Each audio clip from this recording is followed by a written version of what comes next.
Okay, I really hope that you enjoyed my new opening and that you could hear it. Hello. I'm starting a little bit early. I am not on the schedule yet for my Twitch channel because I'm still making sure this is going to work as a time slot.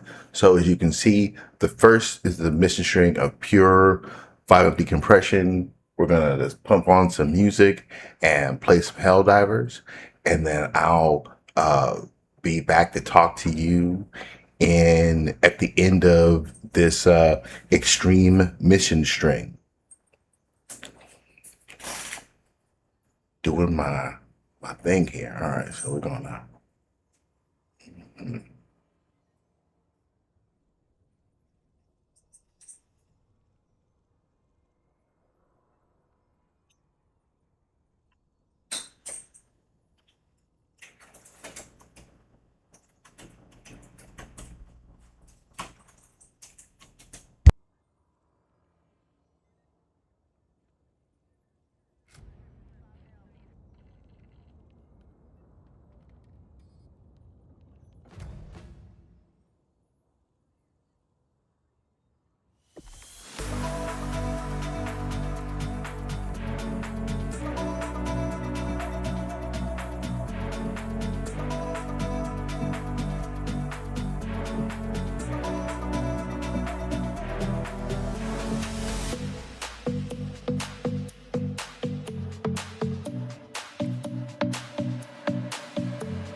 This operation would strike a mighty blow against the enemy. Bring it back, back, bring it back, bring it back, back, bring it back to me. Bring it back, back, bring it back, bring it back, back, bring it back to me. Bring it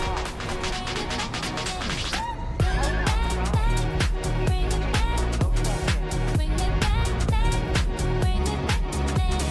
Bring it back, back, bring it back, bring it back, back.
sentry. Deploying sentry. Requesting sentry.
a pin, northeast, 300 meters.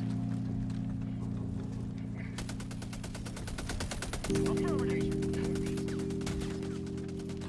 Standing in an eagle!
Countdown initiated. Stand by for takeoff.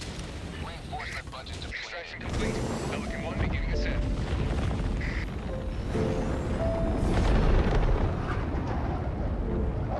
You have proven beyond doubt the mettle of the Helldivers.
Allied destroyer has left squadron.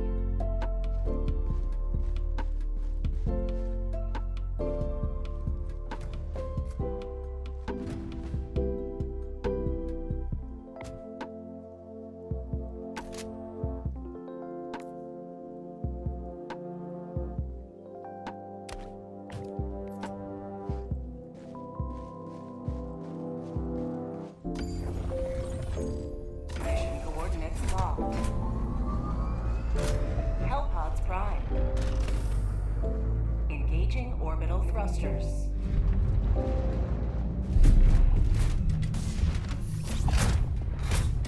Orbit synchronized.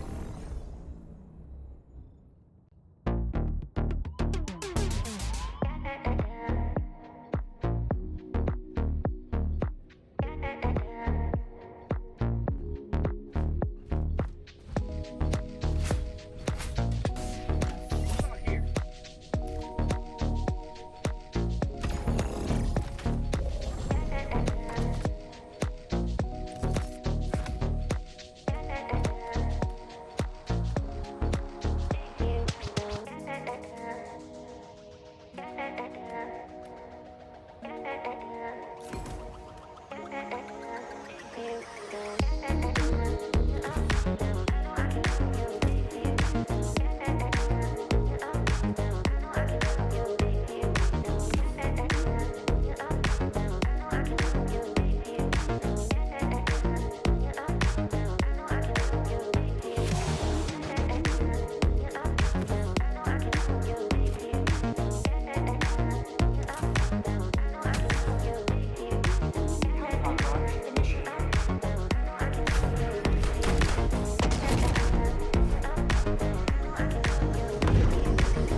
Found something.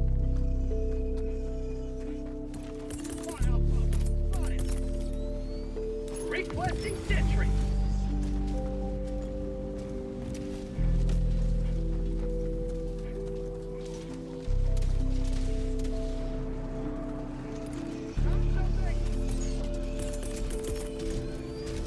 Calling down fortifications.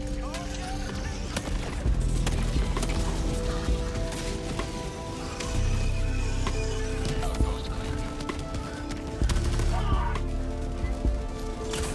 Not today! Have a taste of democracy!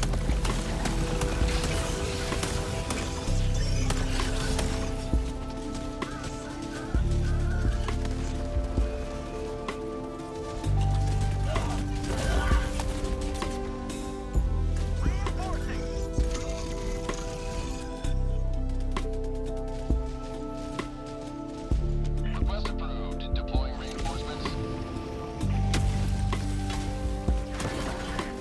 Reporting to the front.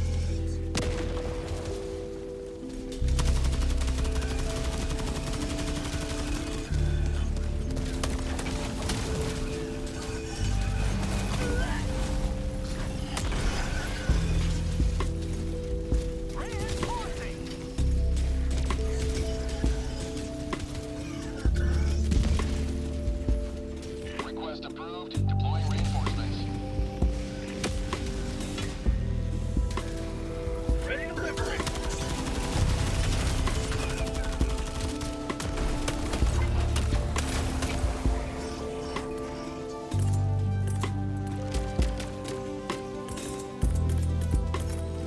Requesting tac pack.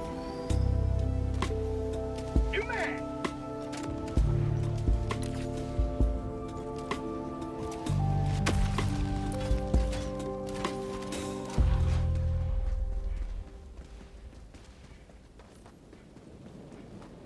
Tagging map. North. 300 meters.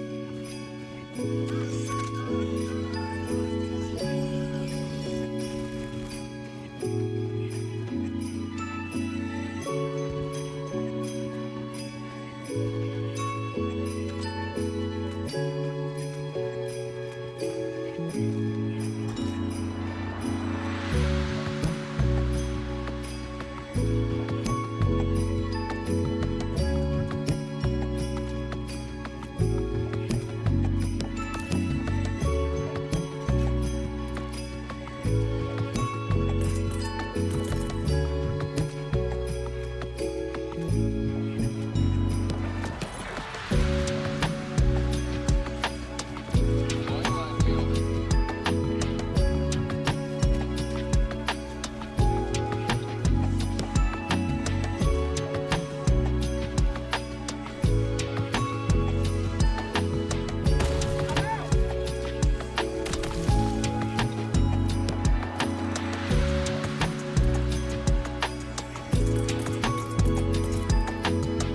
Calling down a sentry.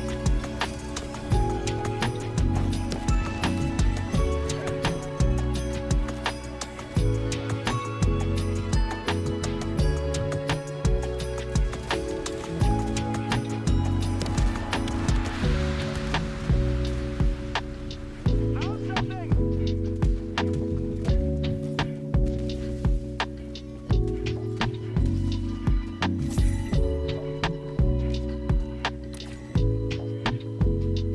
Found something.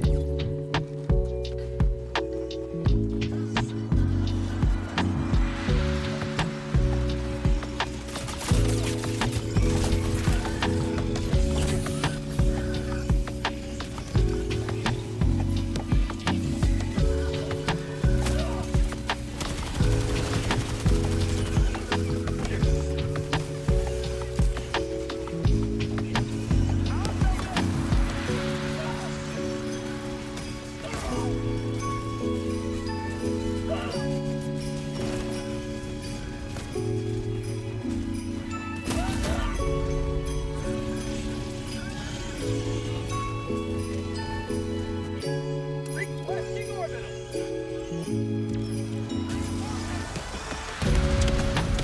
Outpost cleared.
approved. Deploying reinforcements.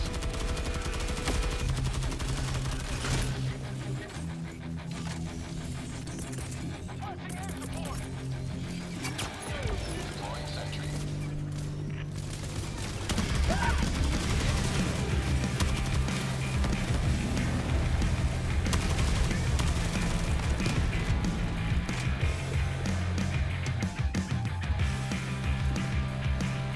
Rare sample acquired.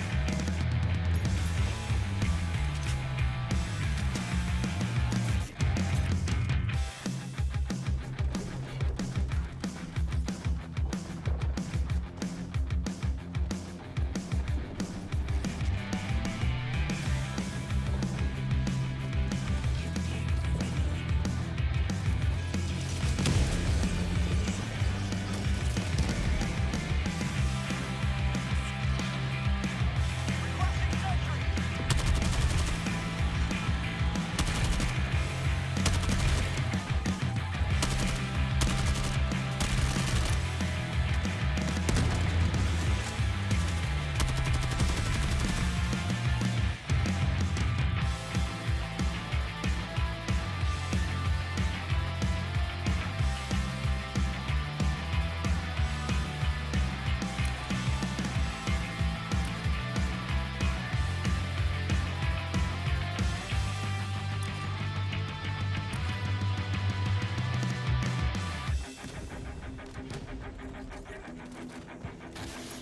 Main objective nearby.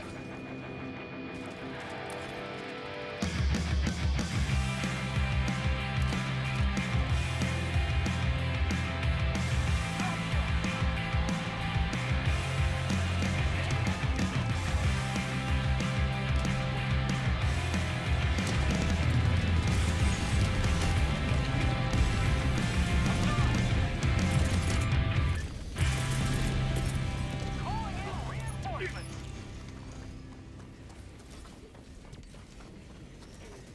Request approved. Deploying reinforcements.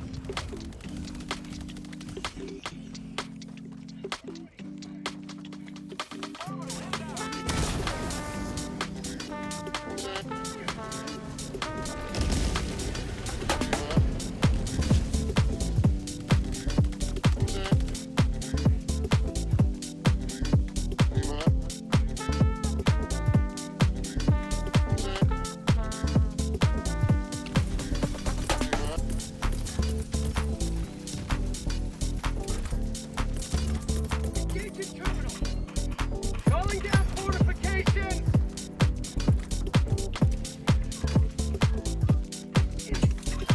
I'm on it.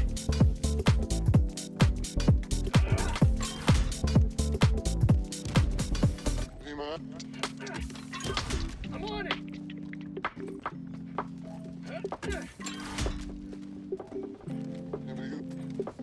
Rare sample collected. Engaging terminal.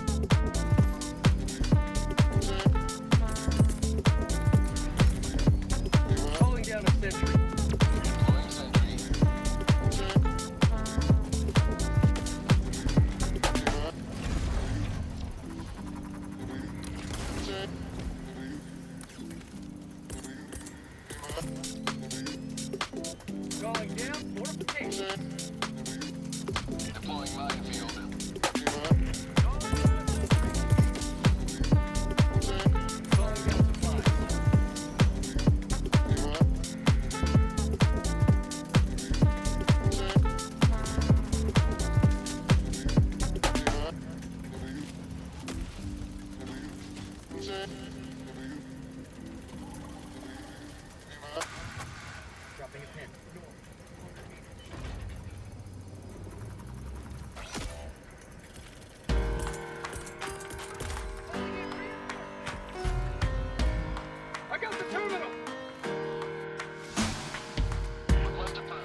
Going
down a sentry.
Requesting advanced artillery.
Welcome to Democracy Now!, democracynow.org, the War and Peace Report. I'm Amy Goodman. Today we're broadcasting from Canada. Iran's offered the United States a new proposal to end its control over the Strait of Hormuz in exchange for the U.S. lifting its blockade of Iranian ports while suspending its threat to resume bombing.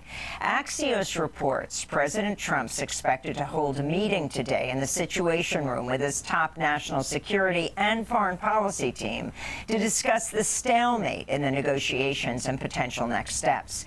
Several news outlets report Trump does not appear open to Iran's proposal, which would postpone talks over Iran's nuclear program to a later date. At the United Nations, diplomats from dozens of countries Monday demanded the reopening of the Strait of Hormuz, while a resolution calling for reopening the waterway was blocked by China and Russia. UN Secretary General Antonio Guterres warned of a global food emergency after the U.S.-Israeli war on Iran triggered a crisis that sent the cost of fuel, fertilizer, and other commodities soaring.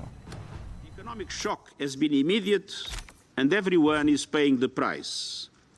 Acute volatility in energy and commodity markets, surging transport and insurance costs, and the worst supply chain disruption since COVID-19 and the war in Ukraine.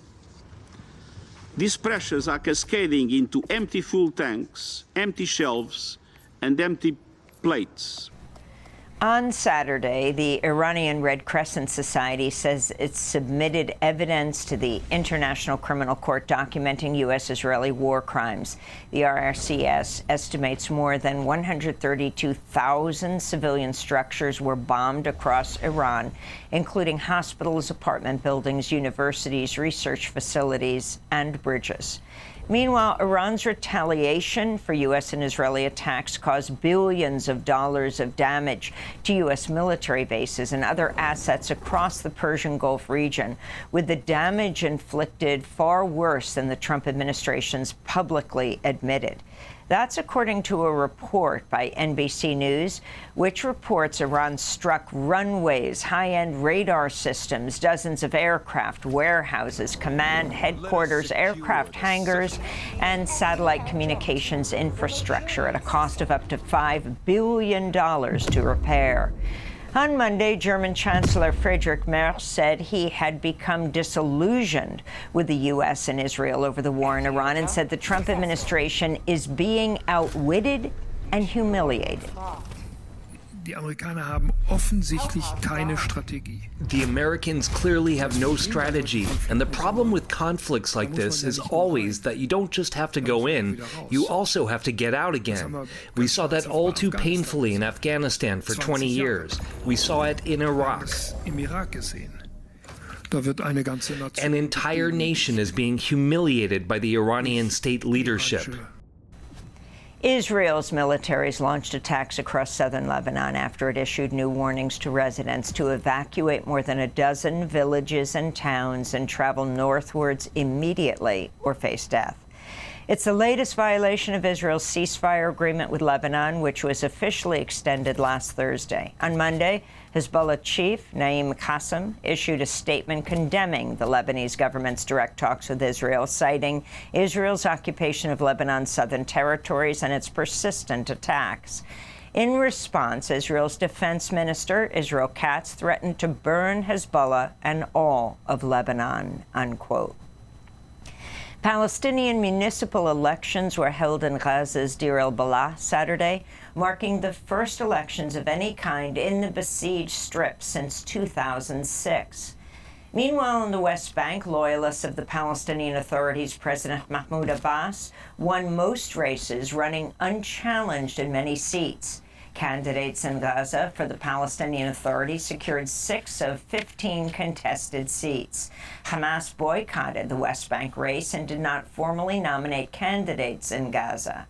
Voter turnout in Gaza reached just 23%, while turnout in the West Bank was 56%. This is Mohammed Al-Hassanat, a first-time voter in Gaza. I was happy today because I was able to vote and cast my ballot in the elections. I was surprised, though, that the ballot box was made of wood and the pen was a felt-tip pen, not official ink. Despite that, we are still able to vote and elect and face all challenges. We want to vote. We want to rebuild Gaza from scratch, and we want to rebuild it. A former top State Department official under President Biden has accused Israeli Prime Minister Benjamin Netanyahu of committing genocide in Gaza with U.S. participation. Wendy Sherman served as Deputy Secretary of State until her retirement in July 2023. She spoke with Michelle Hussein of Bloomberg Podcasts. I think that it is critical that Israel remain an ally of the United States and that we protect the right of a Jewish state. But I also believe that the Prime Minister has led us down a road, and we have been part of it, that has, in essence, created a genocide in Gaza. More than a dozen Biden administration officials resigned their posts to protest U.S. policy toward Israel and its treatment of Palestinians. To see our interviews with many of them, go to democracynow.org. In Sudan, human rights workers say 6 people were killed Monday when a Sudanese army drone struck a camp for displaced people in the western Darfur region. Dozens more were wounded in the attack, which destroyed several homes and set off panic among displaced families. In El Fasher, the last major city in Darfur to fall to the UAE-backed paramilitary rapid support forces, the Sudan Doctors Network reports over 1,400 civilians, over 900 military personnel, and 20 doctors are being held in dire conditions in detention facilities. The RSF is accused of committing ethnically motivated killings and field executions inside the detention centers, which have also seen a cholera outbreak since February. Meanwhile, in East Darfur's Labado, a measles outbreak has killed approximately 70 people, infected around 1,000 others since March as the healthcare system has collapsed. According to the UN, nearly 34 million people, about 65% of the population, are in urgent need of humanitarian support, and famine has been confirmed in Darfur and the Kordofans. This is Saha Musa, a displaced Sudanese woman. Since we arrived in Tawila a month ago, we've been suffering from a severe lack of services, except for water, which we draw from wells. We have no other services here, and we desperately need assistance. Our children aren't receiving an education, and I'm a nurse, but I can't find work. Virginia's Supreme Court heard oral arguments Monday on the legality of redistricting referendum that voters approved last week. The redrawn Democratic map could result in the party holding 10 of Virginia's 11 congressional seats, up from 6. Meanwhile, Florida Governor Ron DeSantis released a new congressional map Monday that seeks to create 4 additional Republican-leaning seats in Florida. It comes as the Supreme Court formally reinstated Monday a redrawn Texas electoral map, allowing Republicans to flip as many as 5 House seats currently held by Democrats. Justices at the U.S. Supreme Court appeared split on Monday over whether a federal law that regulates the sale and marketing of pesticides preempts state-level lawsuits against manufacturers. The case centers on whether the federal government or state should decide what warning labels should be put on herbicides. Its main plaintiff is a Missouri man who sued Monsanto and its parent company Bayer in 2019 over its popular weed killer glyphosate, marketed as Roundup. He alleged 2 decades of exposure to the chemical caused him to develop blood cancer. A jury found Bayer had failed to warn him of the risks associated with Roundup and awarded him $1.25 million in damages. The Trump administration, which has called Roundup safe, is siding with Bayer in its challenge at the Supreme Court. If successful, thousands of lawsuits alleging cancers caused by Roundup could be thrown out. More than 600 workers at Google have signed a letter to CEO Sundar Pichai demanding he refuse to allow Google's AI tools to be used by the Pentagon for classified work. The employees cited concerns about lethal autonomous weapons and mass surveillance, writing that, quote, the only way to guarantee that Google does not become associated with such harms is to reject any classified workloads, unquote. Google is reportedly pursuing a Pentagon deal similar to the one OpenAI struck after the Pentagon's public clash with Anthropic. Meanwhile, protesters gathered outside an Oakland courthouse Monday as jury selection wrapped up in the trial pitting Elon Musk against OpenAI and its CEO, Sam Altman. A California ballot initiative to impose a one-time 5% tax on billionaires' assets has gathered more than 1.5 million signatures, well above the 870,000 needed to qualify for the November ballot. The measure, backed by the SEIU, Service Employees International Union, would use the revenue to backfill federal Medicaid cuts signed by President Trump. Silicon Valley executives have poured $93 million into defeating the ballot initiative. Google's co-founder, Sergey Brin, has emerged as the measure's leading opponent, spending $57 million against it and relocating to Nevada before a December 31st deadline to escape the billionaire tax. The New York Times reports that at a holiday party last December, Brin cornered Governor Gavin Newsom and demanded he oppose the measure. The following month, Governor Newsom publicly pledged to defeat it. President Trump and First Lady Melania Trump welcomed King Charles and Queen Camilla to Washington, D.C. on Monday. It's Charles' first visit to the U.S. since he ascended to the throne in 2022. He's due to address a joint session of Congress this afternoon. His speech comes after Trump threatened to cancel a U.S.-UK trade deal, mocked the Royal Navy, and insulted U.K. Prime Minister Keir Starmer as weak and cowardly and a loser with no future, unquote. During his U.S. visit, King Charles will not meet with survivors of sexual abuse and human trafficking by Jeffrey Epstein, despite a request by California Congressmember Ro Khanna for a private meeting. Charles' brother Andrew Mountbatten Windsor was stripped of his royal title, Prince, and arrested in February over accusations of misconduct in public office over his close ties to Epstein. 31-year-old Cole Thomas Allen of Torrance, California, was charged Monday with the attempted assassination of President Trump following Saturday's shooting at the White House Correspondents' Dinner. Allen allegedly charged a security checkpoint at the Washington Hilton armed with a shotgun and pistol. A Secret Service officer was shot but survived due to a bullet-resistant vest. An FBI affidavit revealed Allen had reserved a room at the hotel weeks before the dinner and traveled across country by train from California to Chicago to Washington. In an email sent to family just before the attack, he referred to himself as a friendly federal assassin. He faces up to life in prison. At the White House, Press Secretary Carolyn Levitt blamed leftists for the attack. Those who constantly falsely label and slander the president as a fascist, as a threat to democracy, and compare him to Hitler to score political points are fueling this kind of violence. The left-wing cult of hatred against the president and all of those who support him and work for him has gotten multiple people hurt and killed, and it almost did so again this weekend. And First Lady Melania Trump joined her husband in calling on ABC to fire late-night comedian Jimmy Kimmel following the gunfire that erupted outside the White House Correspondents' Association dinner on Saturday. The First Lady objected to Kimmel's joke last week, before the shooting took place, that she had a glow like an expectant widow, unquote. On Monday evening, Kimmel pushed back. Been very vocal for many years speaking out against gun violence in particular, but I understand that the First Lady had a stressful experience over the weekend, and probably every weekend is pretty stressful in that house. And also, I agree that hateful and violent rhetoric is something we should reject. I do, and I think a great place to start to dial that back would be to have a conversation with your husband about it. This comes after CBS last year canceled The Late Show with Stephen Colbert under pressure from President Trump. His show will end in a few weeks.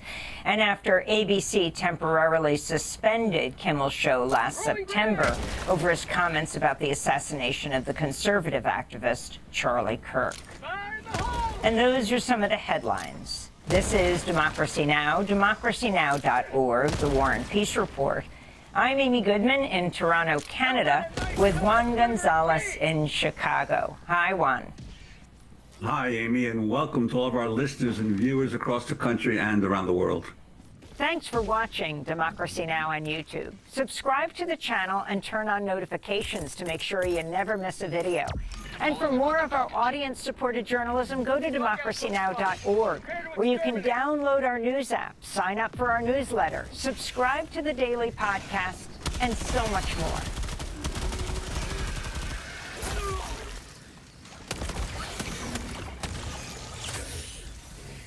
We begin today's show with Trump's repeated attacks on DACA. That's the Deferred Action for Childhood Arrivals program, which has granted deportation relief and work permits to an estimated 500,000 immigrants who came to the United States as children.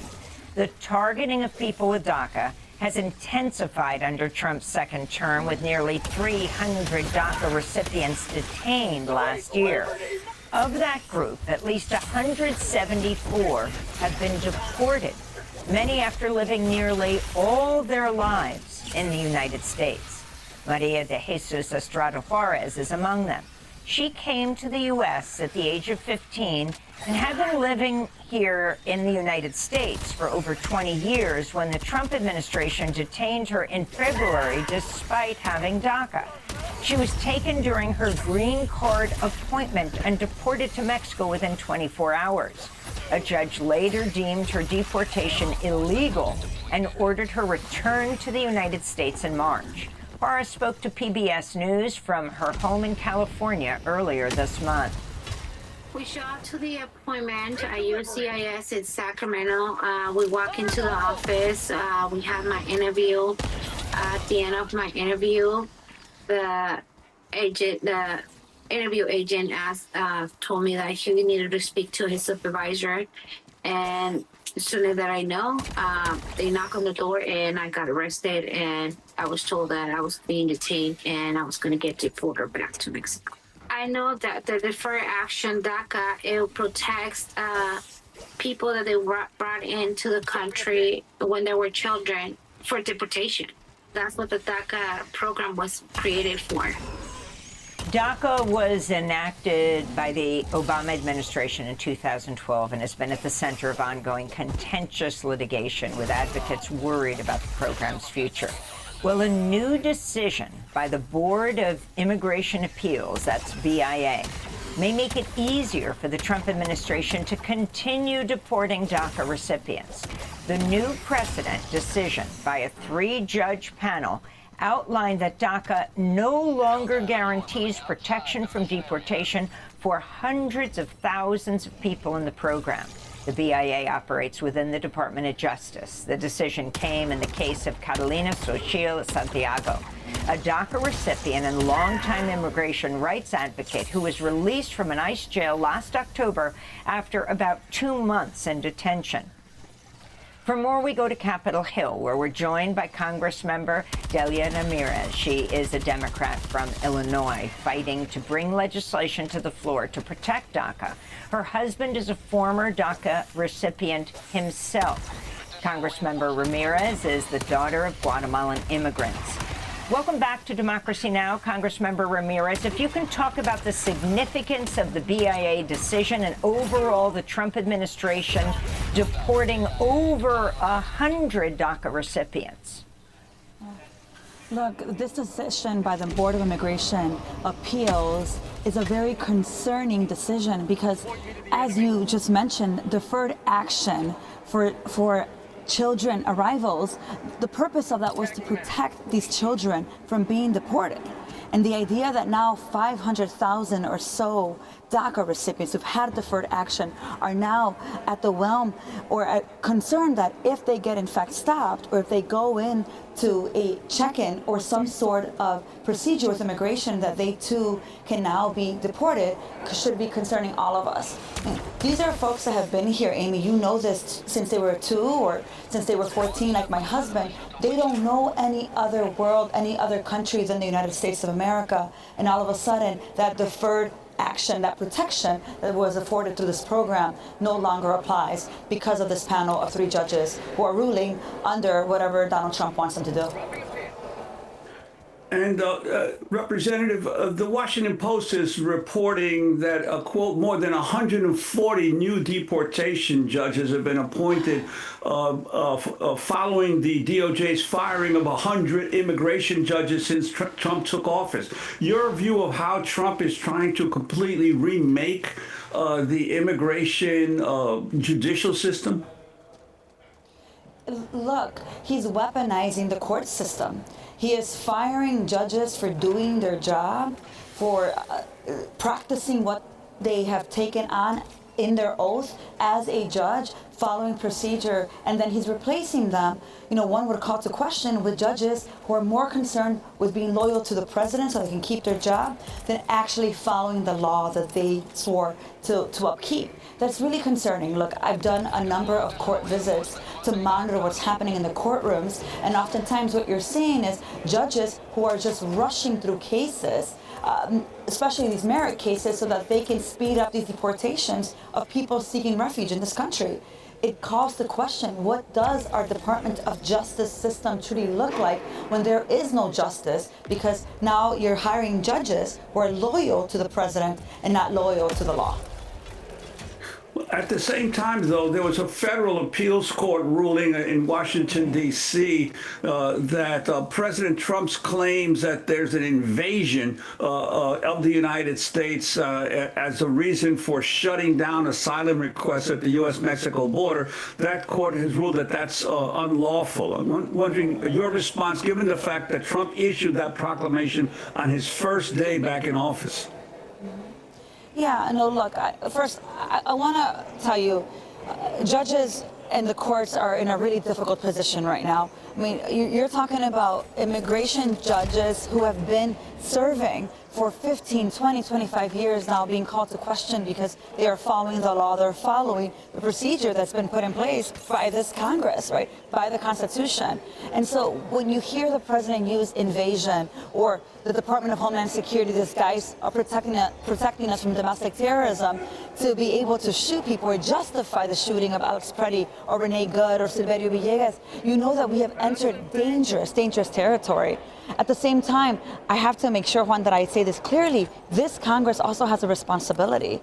We've had the Dream and Promise Act here for a number of years, and we have not been able to pass it through both chambers. Congresswoman Ayanna Pressley just recently used a discharge petition process to be able to extend protections for TPS holders from Haiti. We have to do the same thing here in Congress to finally bring the Dream and Promise Act to the floor, to be able to bring the protections to these DACA recipients that should have already had a pathway to citizenship a long time ago. I also wanted to ask you about a particular immigration facility, the ICE North Lake facility in Baldwin, Michigan. There's a hunger and labor strike going on there by the detainees. Could you talk about what you know about that and what you're calling for? Look, as you know, it's been very difficult for members of Congress to conduct these oversight visits. In many cases, they continue to say you need to send an email. They've denied entrance, which again is a violation, right, of the authority that's been afforded to us through the appropriations process. What is happening there is unconscionable. I have a bill to melt ICE, and what it does, in fact, is ends detention. What you're seeing around the country, whether it's the conditions that children are being treated inside detention and families and individuals, what is in their food, the conditions that they're sleeping in these private detention centers, we have to address it. It's why this bill is so important to me, and we're calling more members of Congress to join it. It ends detention, it disrupts enforcement, and then redirects all those billions of dollars used for private detention to really incarcerate people in these what feel like concentration camps back into the communities that have been impacted by ICE enforcement. It's why we call the bill the Melt ICE bill. But we should all be looking at doing more oversight at these facilities, especially these private facilities that get to do whatever they'd like so that they can maximize their profit. And in many cases, you have seen the corruption between employees of DHS and the contracts afforded to these detention facilities. Congressmember Delia Ramirez, as we begin to wrap up, you have motioned to subpoena the White House Deputy Chief of Staff, Stephen Miller, White House border czar Tom Homan, to answer questions before the House Committee on Homeland Security. What do you want to ask them, and is this going to go forward in a Republican House? Look, Amy, they're trying to shove a reconciliation bill down our throat in the House of Representatives to get authority for over $140 billion, although they're saying that they only need to appropriate $70 billion, but they want authorization for $140 billion.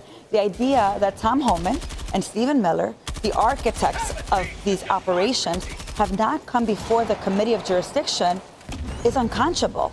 I mean, that is part of the process and responsibility. You're asking for more money. You won't even respond to us about the things that have happened with the money that you have already been afforded. And so I'm going to continue to push for a subpoena. Democrats are going to continue to push back.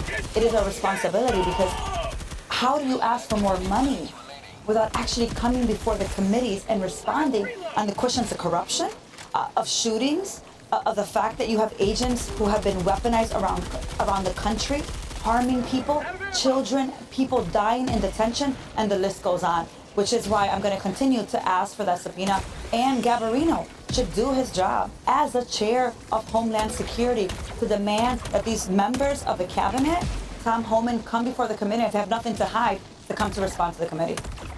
Finally, very quickly, President Trump is trying to use the attempted attack on the White House Correspondents' Dinner to end the Democratic Congress members' hold on money for ICE, saying that, you know, from Secret Service to TSA, it's affected them. Your response?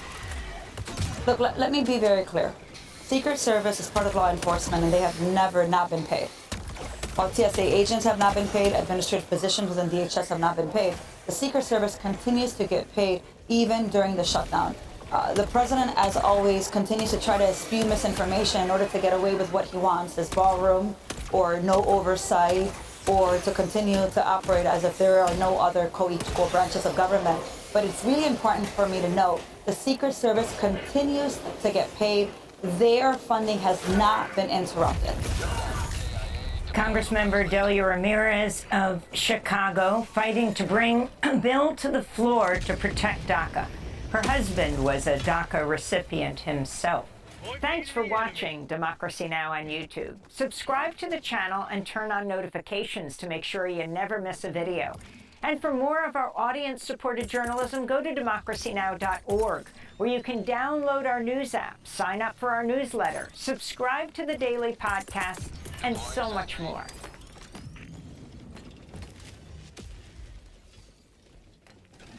This is Democracy Now!, democracynow.org. I'm Amy Goodman with Juan Gonzalez. I'm in Toronto, Canada today, where special elections were held earlier this month, delivering a slim majority in the House of Commons to the Liberal Party and Prime Minister Mark Carney, who will now have more latitude to advance his political agenda. Last year, Canada's Liberal Party soared in popularity as President Trump intensified his threats to make Canada the 51st state and impose tariffs. This is a video message released by Prime Minister Carney last week. Security can't be achieved by ignoring the obvious or downplaying the very real threats that we Canadians face. So here's the current situation. The world, as I said earlier, is more dangerous and divided. The U.S. has fundamentally changed its approach to trade, raising its tariffs to levels last seen during the Great Depression. Many of our former strengths, based on our close ties to America, have become our weaknesses that we must correct. Workers in our industries most affected by U.S. tariffs, in autos, in steel, in lumber, are under threat. Businesses are holding back investments, restrained by the pall of uncertainty that's hanging over all of us. The U.S. has changed, and we must respond. Canada Strong is our plan to build Canada by Canadians, for Canadians. Meanwhile, Canada's main progressive party, the National Democratic Party, or NDP, recently elected socialist activist, documentary filmmaker Avi Lewis as its new party leader. The NDP was once the main opposition in Party Canada, but now holds just 5 seats in the House of Commons. Lewis campaigned on a platform of affordability, equity, and higher wealth taxes. The NDP will now have to rebuild. Avi Lewis comes from a prominent political family. His grandfather, David Lewis, helped found the NDP and led the party. And Avi Lewis's father, Stephen Lewis, led the Ontario NDP in the 70s. Stephen Lewis was also a human rights advocate, broadcaster, former Canadian ambassador to the United Nations, and special UN envoy on HIV/AIDS in Africa. Stephen Lewis died of cancer at the age of 88, just 2 days after Avi's election victory. This is Avi Lewis speaking at his father's memorial on Sunday. Many of you know that the final months of Dad's journey coincided with my campaign for the leadership of Canada's NDP, our lifelong political home. And for those of you watching from around the world, it is a miracle to be able to tell you that the last thing he saw with open eyes in this life was our victory in that race and the passing of the political torch. To talk about his election, his father, and more, we're joined now by Avi Lewis in Ottawa. First of all, Avi, our condolences on the death of your father, Stephen Lewis, a man we interviewed a number of times over the years. If you can talk about the trajectory of your family and what has brought you to this point as the new leader of Canada's new Democratic Party, the NDP. Good morning, Amy. Thank you so much for those kind words. It has been, obviously, the last month of my life has been just an extraordinary experience. I'm at a loss for words, which, as you know, in my family doesn't happen very often. Yeah, I grew up in the NDP of the 1970s.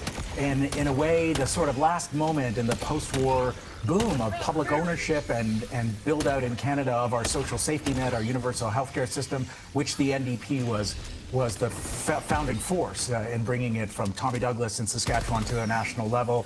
It's our pride and joy. It's one of the main things that makes us different from the United States. You don't have to be rich to get sick in Canada, although the privatization efforts have accelerated and our healthcare system is not what it used to be. It's really these kinds of accomplishments and that period of the 1970s was when I was a kid, but I grew up in the party. My life, as you know, because we've talked many times over the years, has been devoted to activism. Came up in the globalization movement when we were fighting these free trade deals that would integrate Canada's economy so tightly with the United States that now we're in an era of Trump stomping around the world, acting with impunity, shredding international norms, and attacking Canada, threatening to annex us and levying these massive economic attacks in the form of tariffs. We were always right to say that we should never integrate our economy so deeply with the United States, but now we have to figure out how to Trump-proof our economy, how to create an independent economy, and this is it's a unique and historic moment for me. I've been running for office for a few years unsuccessfully, but I won the leadership of the NDP at the low point in the electoral cycle, but at a pivotal moment in Canada's history when we need concrete proposals for how to make our economy more independent and how to protect the basic social safety net and the values of solidarity and community that are our storied Canadian difference. So it's a momentous time. The NDP has a lot of rebuilding to do, but we ran a campaign that was really forthright. As the Carney government was elected, Carney's a central banker, and so his first job was at Goldman Sachs, but he was elected as a kind of Canadians felt that he would be the progressive protector of Canada in the Trump era. He's moved very fast to the right. He's advanced a project of doubling down on resource extraction of oil and gas pipelines and of massive infrastructure projects that will largely benefit foreign corporations, fast-tracking them, sidelining Indigenous rights, sidelining environmental consultation, and the Conservatives under Pierre Poilievre have voted with him on many of these big items. And so the NDP has a wide open political space now to advance real solutions for a cost of living crisis in a country where a handful of corporations dominate every sector of our economy, and they're jacking up prices, and rents and mortgages are completely out of control and not affordable. I think the affordability crisis is even worse in Canada than the United States because there's such tight control of a handful of corporations over groceries, cell phones and telecommunications, the oil sector, big banks in Canada. So we have advanced really populist left agenda. a heat pump in every home, an east-west electricity grid, an electric bus revolution, a public option for groceries and public ownership in telecoms and many sectors of the economy, and a huge build out of public housing. We need non-market solutions to a time of market failure, and we've struck a chord. Our base is growing fast, and now we've got to reach out to the whole country and grow a political movement in a time of crisis. And Avi, could you talk about how your party, the NDP, fits into this broader political and ideological landscape, especially given the fact that the party in recent elections suffered a big defeats?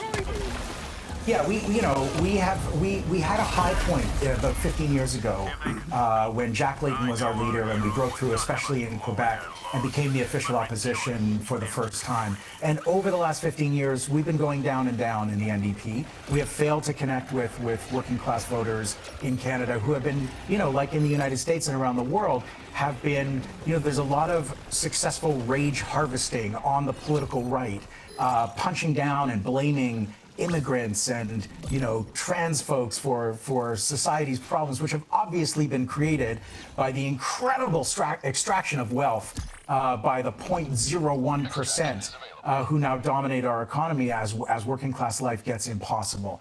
And so we have to get those folks back.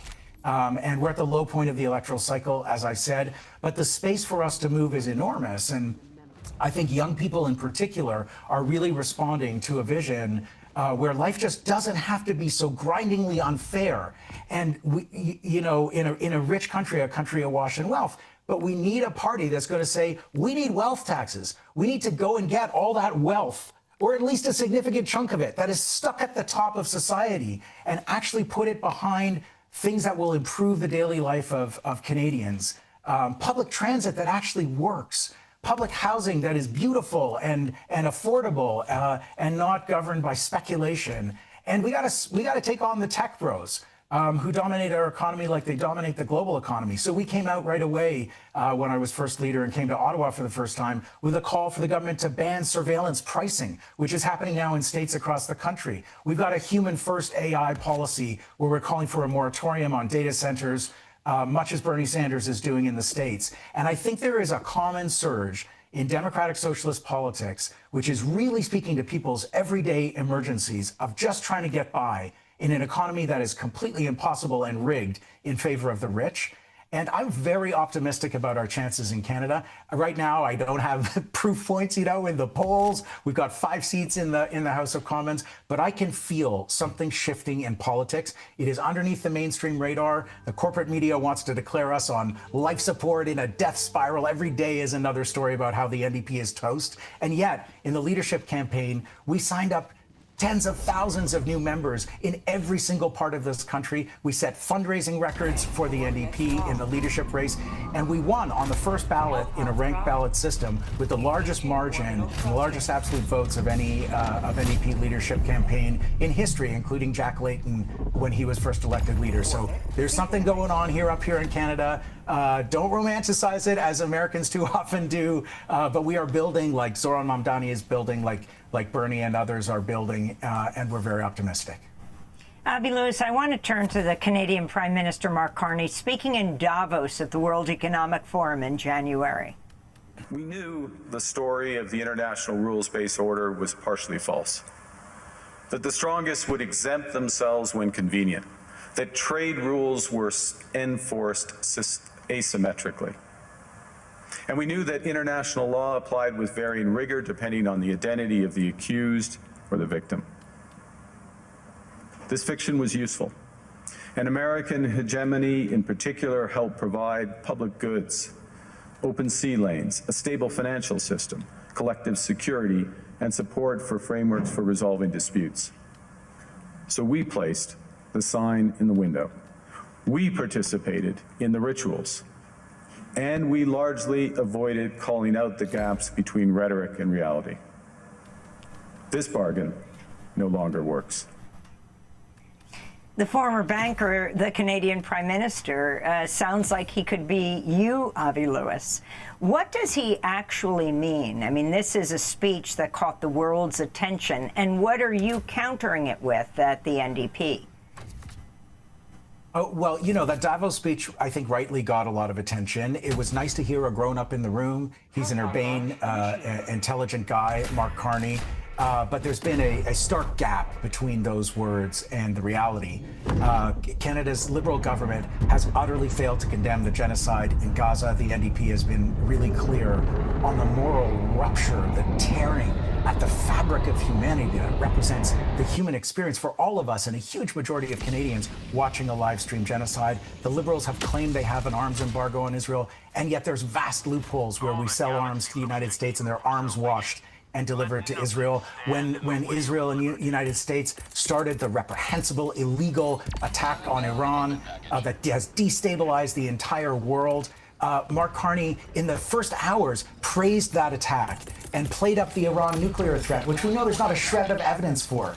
And so there's a really harsh contrast between the Davos speech, which really did speak to a desire for a more level and clear political perspective, and the actual actions of the Canadian government. So the other thing is, like yesterday, Carney announced a sovereign wealth fund as a way to fund these major projects. We are in the mood to do big things in Canada, but these huge extractive projects with this new sovereign wealth fund, which is going to be unlike Norway's, which is now over $2 trillion worth, because they harvested through public ownership in the oil industry. They harvested royalties and profits and saved them and redistributed them to build their social safety net. Canada has done the exact opposite. We ship 97% of our oil and gas straight to the United States. It's come down a tiny bit, but that's been the historic figure.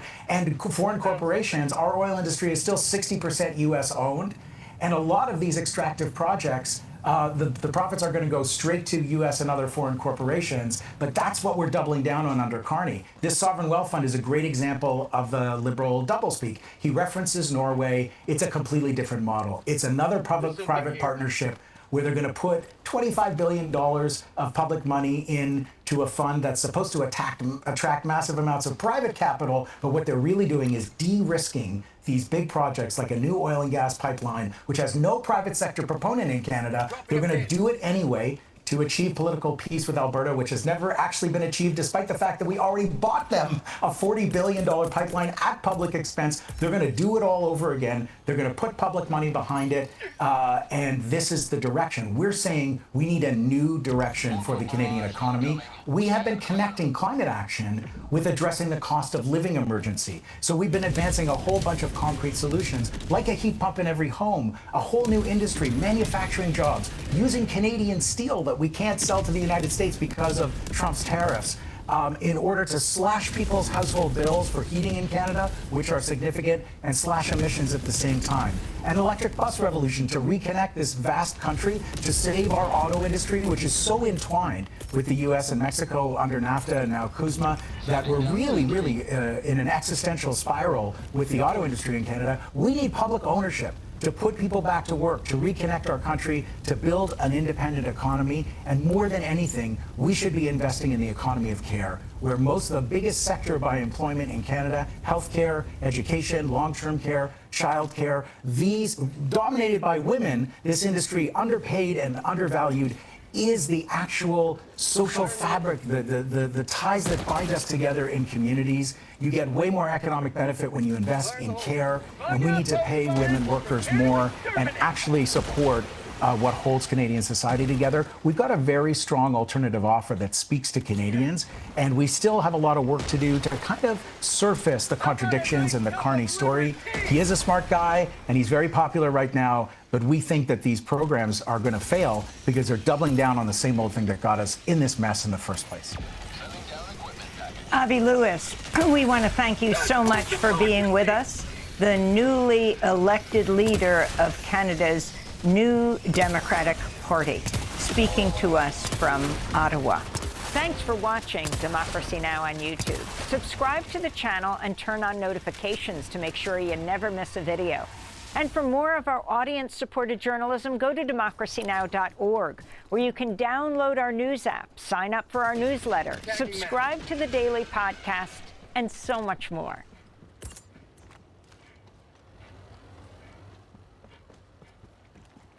This is Democracy Now!, democracynow.org. I'm Amy Goodman in Toronto, Canada. Juan Gonzalez is in Chicago. What will it take to transition world economies away from fossil fuels? On Friday, more than 50 countries began gathering in the Caribbean coastal city of Santa Marta, Colombia, in a groundbreaking effort to open another channel of global cooperation on climate change after years of frustration over the UN-led COP process, which requires consensus. The Transitioning Away from Fossil Fuels initiative was launched in the final hours of COP30, held in Belém, Brazil last year, as fossil fuel-producing countries led by Saudi Arabia and Russia blocked binding commitments sought by more ambitious nations. Colombia and the Netherlands are co-hosting the gathering, billed as a coalition of the willing. This is Colombia's Minister of the Environment and Sustainable Development, Irene Vélez, in her opening remarks. 31 years after the first COP on climate change, global CO2 emissions have increased by at least 65%. It could be said that we have failed, but we would also like to think that we are precisely at a moment of opportunity when the window has not yet closed. The transition faces technical, economic, and let us say it plainly, geopolitical obstacles, because despite having a science-based agreed roadmap, we are also under enormous pressure in a changing world, where decisions also end up being shaped by the pressure of war. Several major fossil fuel powers, including Australia, Canada, the United Kingdom, Nigeria, and Norway, are in attendance. The timing of the summit couldn't be more relevant as the U.S.-Israeli war on Iran and the closure of the Strait of Hormuz has focused world attention on the vulnerabilities of a fossil fuel-dominated economy. For more, we go directly to Santa Marta, Colombia, where we're joined by Kumi Naidoo, South African human rights and environmental justice activist, president of the Fossil Fuel Treaty Initiative, former head of Greenpeace International, as well Amnesty International. Kumi, welcome back to Democracy Now! Nearly 60 nations are gathering where you are for the first global summit on phasing out fossil fuels. Can you talk about the significance of this moment, of this summit? Thank you, Amy, and greetings to your listeners and viewers.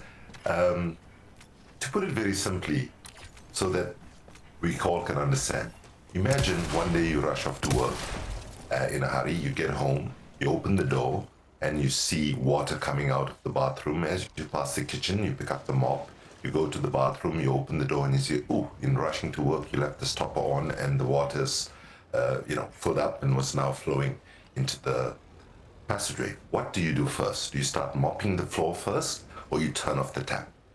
So the frustration comes from 30 years of mopping up the floor and not addressing the root cause of climate change, which is our dependence and addiction to fossil fuels, which is at least more than 75 to 86% of the problem of what's driving climate change. So we have been together at many climate negotiations, and you'll remember in Copenhagen in 2009, we asked for a FAB deal, not a fabulous deal, but a fair, ambitious, and binding deal. And each year what we get is a flab outcome full of loopholes, and I'll leave it to the imagination of your audience to say what the B stands for. So eventually now we are saying that we have to take the process of the most ambitious countries who accept the science to actually come together and provide leadership where we are not constrained by the reality of the climate negotiations where you need absolute consensus.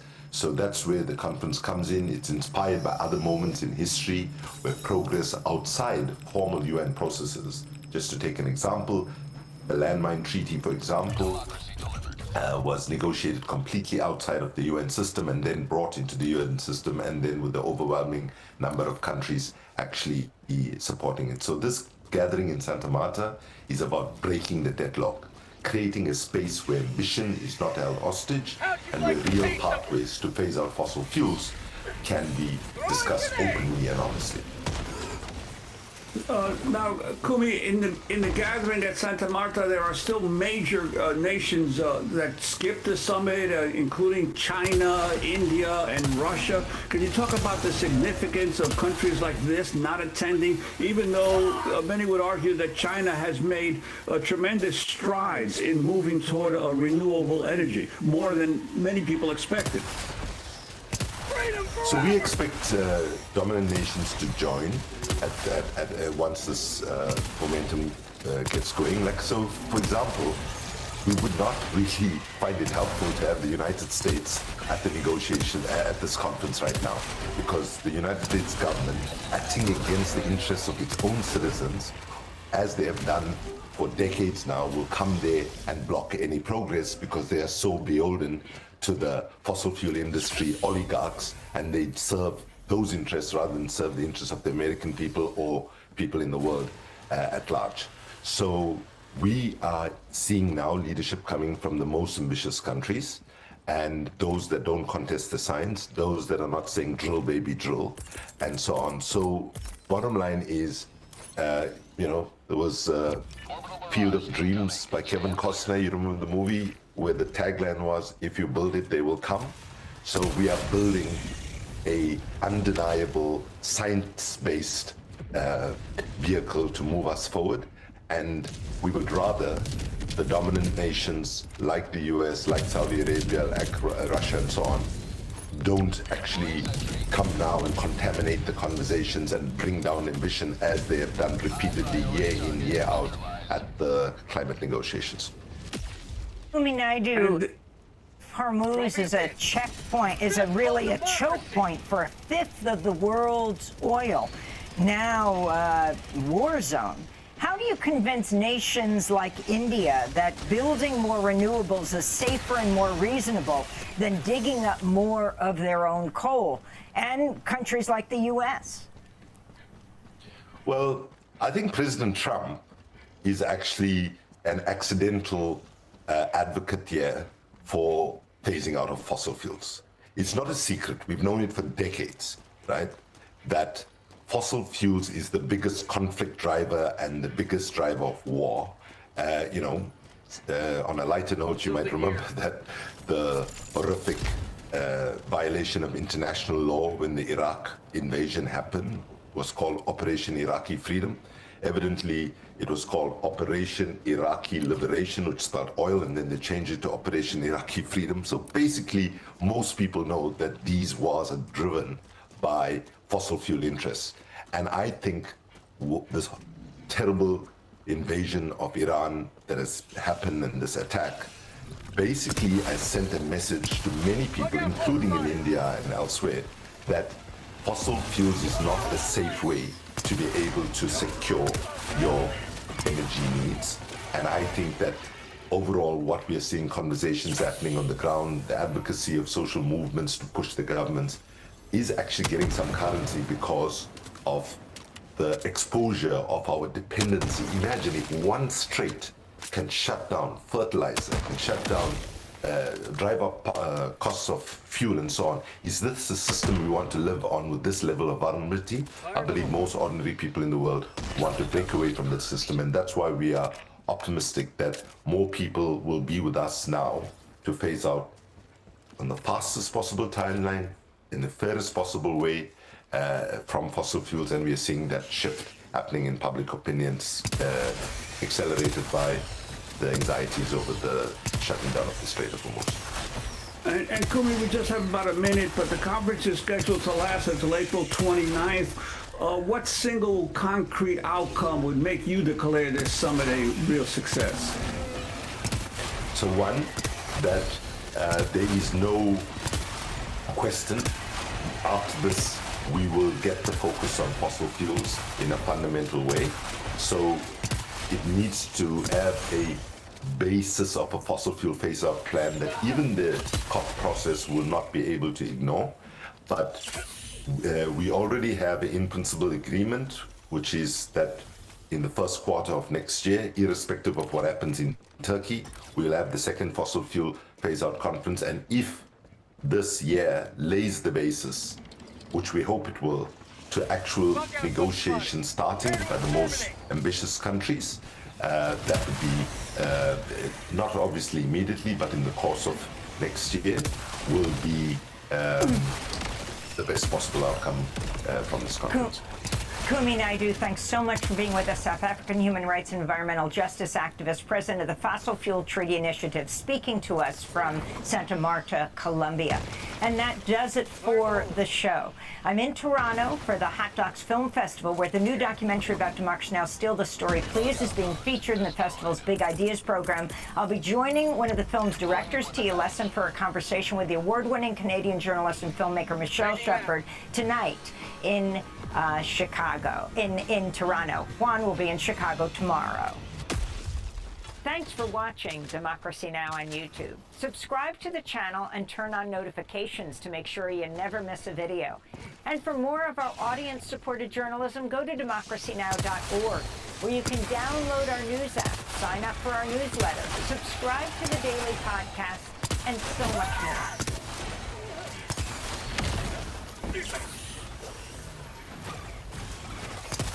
All right, so let me jump into some of the questions you asked today, in, as usual, a different way than you suggested. Just because there's a lot going on, and my big thing is keeping your eyes on the big picture. So I'm going to start somewhere you didn't expect me to, and that's with the firing yesterday of Secretary of the Navy John Phelan. Now, we haven't paid a lot of attention to Secretary of the Navy John Phelan. He had no prior military service before Trump made him Secretary of the Navy. He raised a lot of money. He and his wife raised a lot of money for Trump's 2024 campaign, and that's why he got the defense job. But sort of out of the blue yesterday, there was an announcement from the Pentagon that he was out. Yesterday, it's Wednesday. And everybody was kind of like, what?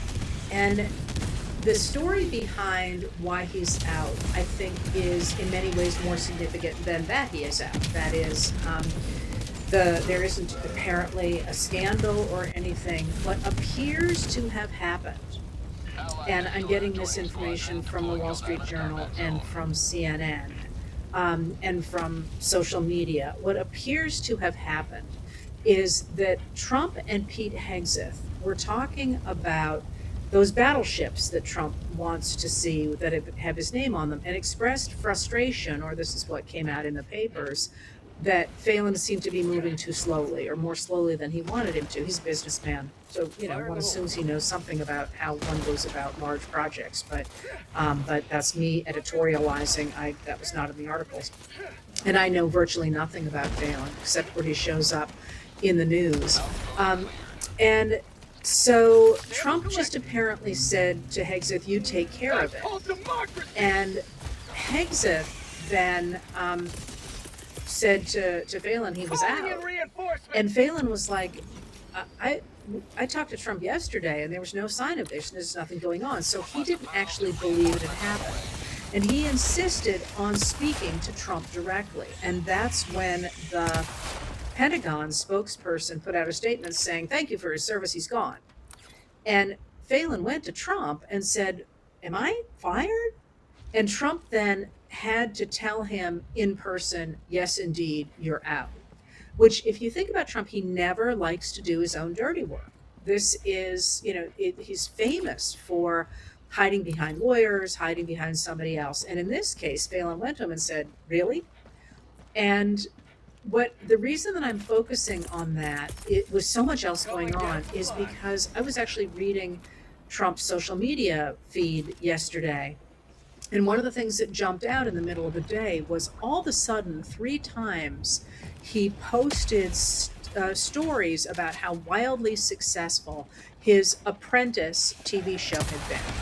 Where, of course, his famous line was, you're fired, even though he really, it was a scripted show. It wasn't, reality TV is pretty heavily scripted, and he didn't really do that himself. It was all an act. And the fact that he seemed to go running back to, boy, I was really successful and I did this in the past, strikes me as being deeply problematic. that he doesn't feel like he's in control of his administration. And by that I mean I don't feel like he's in control of his administration, but that there is a weird overlap there of Hegseth taking on power that Trump may or may not have wanted him to have, and then Trump sort of having to deal with the fallout and instantly running to, I was really successful when I did this on TV. And then today, again on social media, he posted only great things about former Secretary Phelan and saying, you know, I'd love to see him back in the administration.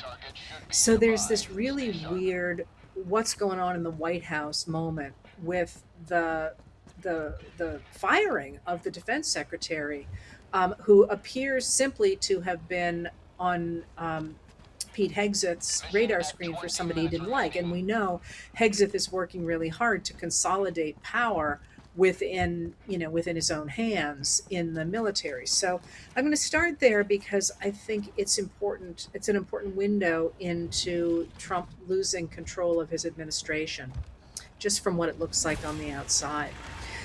So that jumped out to me, and you all asked about that. But there's a couple of other things that are, I think, significant right now for where the Trump administration is. So you asked about the Democrats being so furious that James Comer, the chair of House Oversight and Reform, is apparently no longer going to hold hearings, that he's going to hold roundtables instead, for the simple reason that he doesn't want to swear anybody in. Now, this is a big deal, and sort of my theme today is information. You know, who's got information, and how do you know what information is out there?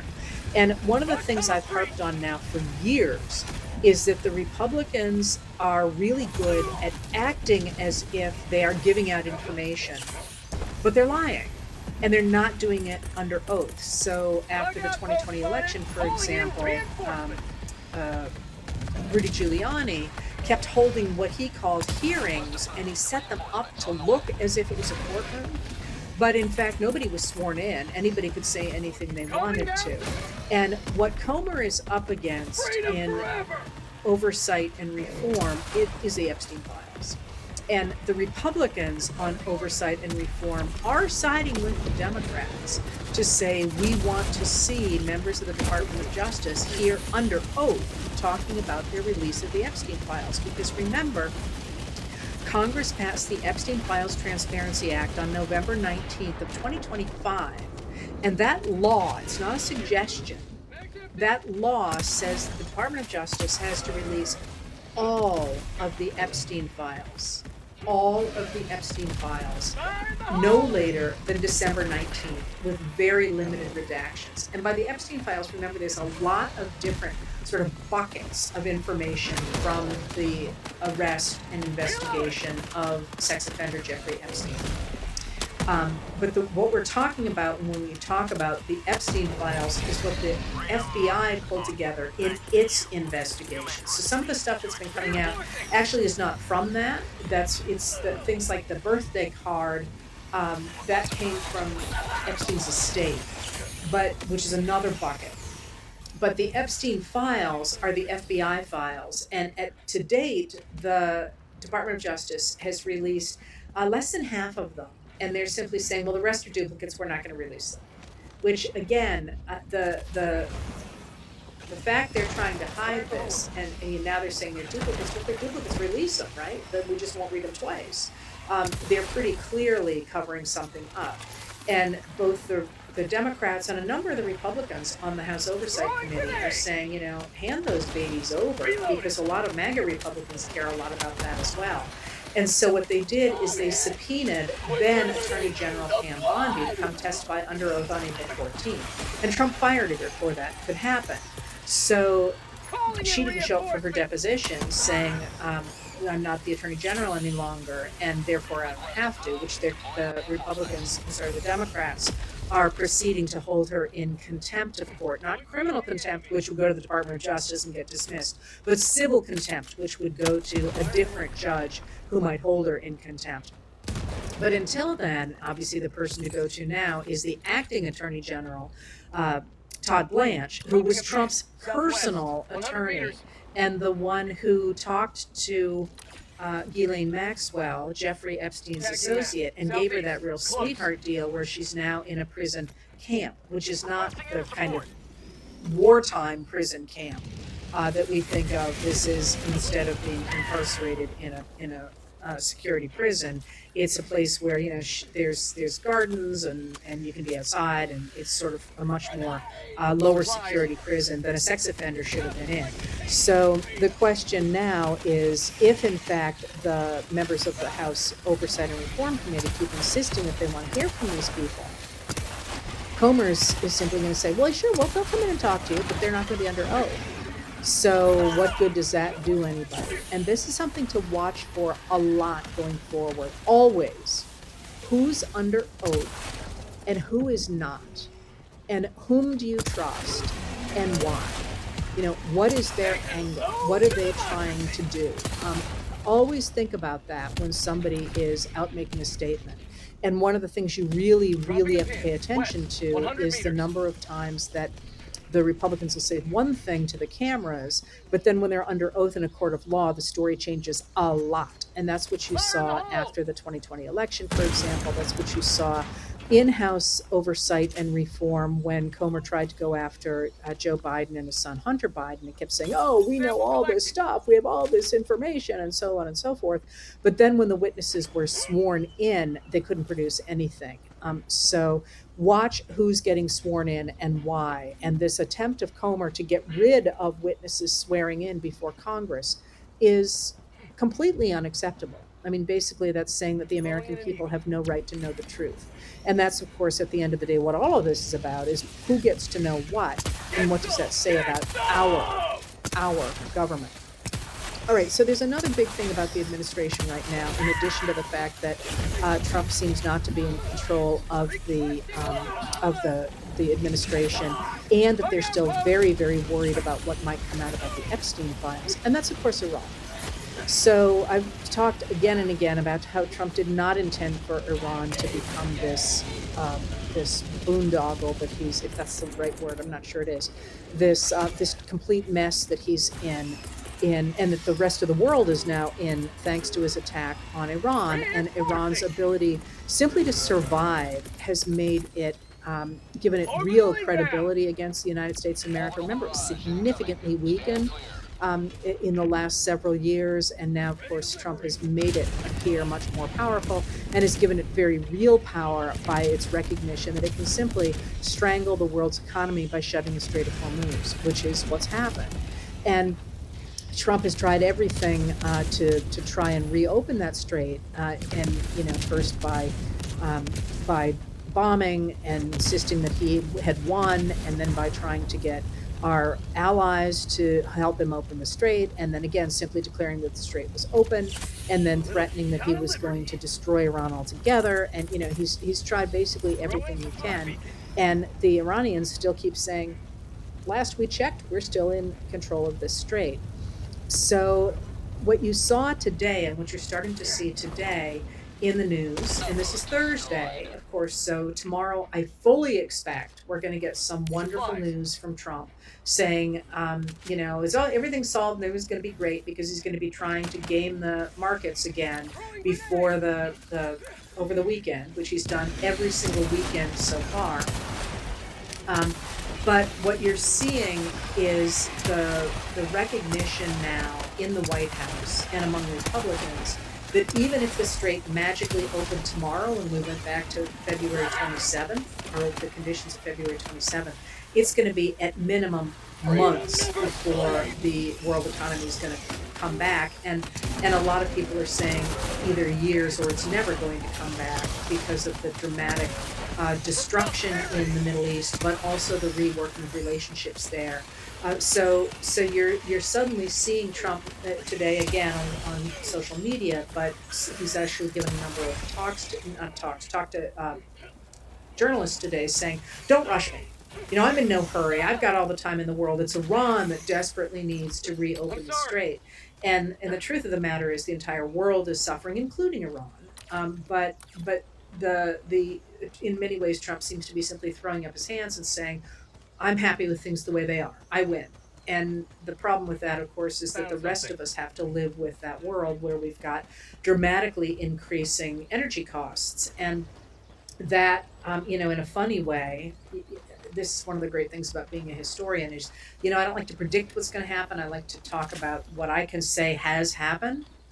But it's a little hard for me to imagine that the rest of the world is not going to look at where we are right now and think, oh boy, we better switch away from fossil fuels much more quickly than we had thought to, which is, of course, the exact opposite of what Trump's trying to make the United States and the rest of the world do. We keep saying, come to the U.S., we got plenty of oil. But why would anybody trust the U.S. at this point? And so, you're already seeing electric vehicles sales dramatically increase around the rest of the world after the closing of the Strait of Hormuz. Now, again, the problem is you can't turn an economy or a country's economy, but certainly a world economy, on a dime. And so this is going to take a long time to work through the pipeline. And even though Trump is trying desperately to blame the Democrats for it, he really, really, really, it's one of the real problems with him deciding he's going to do everything on his own, is that there's really no one else to blame. He did this on his own.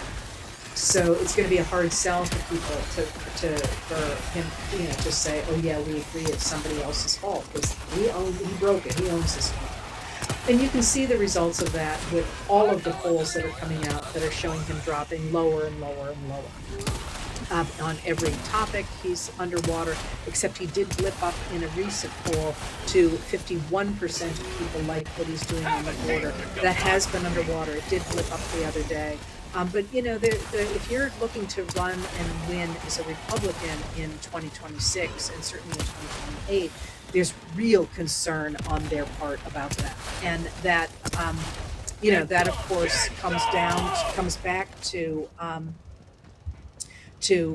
the desperate attempt on the part of the Republicans to game the 2026 election through gerrymandering, among other things, these mid-district gerrymandering, but also voter suppression. You asked about the SAVE Act. That appears to be dead in the Senate, at least for now. But all these attempts to try and just jigger the vote in such a way that they'll be able to retain control of both houses of Congress, because if they don't, Trump has already said he's convinced he's going to be impeached, and I would be shocked if he's not, in addition to other things going on as well. All right, so that's sort of the backstory right there. But if that's the backstory, what then is the administration and is the country doing? Well, this administration appears to be crumbling. And it seems pretty clear now, it's very hard to think it's not true, that the Trump administration and the people in it are basically trying to get as much money as they can out of the system. And that's our tax dollars, by the way. And it's our tax dollars going to things like contracts, the really large contracts that people like Jeff Bezos or like Elon Musk have with the U.S. government that they don't want to lose, but also contracts into things like the fact the Eric Trump and I believe his brother Don Jr. have invested in a drone company that just got a $24 million contract from the Pentagon. And you've watched Trump getting more and more upset about the tariffs and how the Supreme Court has called his Liberation Day tariffs unconstitutional. He says he's got to pay back the money. The Treasury has to pay back the money, and he's getting more and more upset about that. Well, what did the tariffs let him do? The tariffs let him basically extort money from other countries or leaders, or extort favors like Vietnam gave him when they enabled him to fast track a golf course in Vietnam and get a lower tariff rate. If he loses that leverage over other countries. And so when he's screaming about how upset he is about losing the tariffs, part of it is that he was hoping to be able to get rid of income taxes because he doesn't want to pay income taxes. But part of it, and he wanted to switch that cost down onto people like us. But also part of it is that he lost that leverage. So partly there's just smash and grab here. And I want to call your attention to something I wrote about, I think it was last night, but it's a little complicated, so I think people maybe didn't see it. And that's that the leaders of the United Arab Emirates, or the UAE, have come to the U.S. Treasury, our money, to say, we're in real trouble financially over here because of the Iran war. Can you backstop our currency? Can you help us out of this situation since you pretty much started it? And Trump is now considering doing that. That is worth remembering when you see those stories. Many of them don't mention the fact that shortly before Trump became president, one of the leaders of the United Arab Emirates, who is responsible for a sovereign wealth fund over there, bought 49% of the Trump family's World Liberty Financial. All right, so if you've been watching, you saw that that's the new planet on they just downloaded, or on the update. So a couple things. My shield is bugged. Until I get it unbugged, I'm using a regular ballistic shield, and I don't like fighting bugs. But I figured I'd check out the new planet to, do some farming on level 3, and them bugs is tough on level 3. So I'm gonna take a quick break, and then I'm gonna come back and we'll continue with the informational hell dive. I got another 40. Her video is 40 minutes, and she's about halfway through. And then I have another 40 minutes, a little bit lighter in tone, from D.L. Hughley, and I hope you can hear her properly. I'm sharing the space right now, so I'm not normally. I usually have her on, like the news on in the room for the mic to pick up to aid in the audio. But yeah, when I come back from break, we'll finish Heather Cox Richardson, and then I have 40 minutes with D.L. Hughley, and then a bunch of hits from Reuters, with one of them being about 10 minutes, the rest of them not being so. So I'm probably going to move the ship back over to bot space to find a planet I can farm on for super credits. Because, I'm not switching over to Xbox because Republic Defender needs super credits for the war bond before this one. I still want to.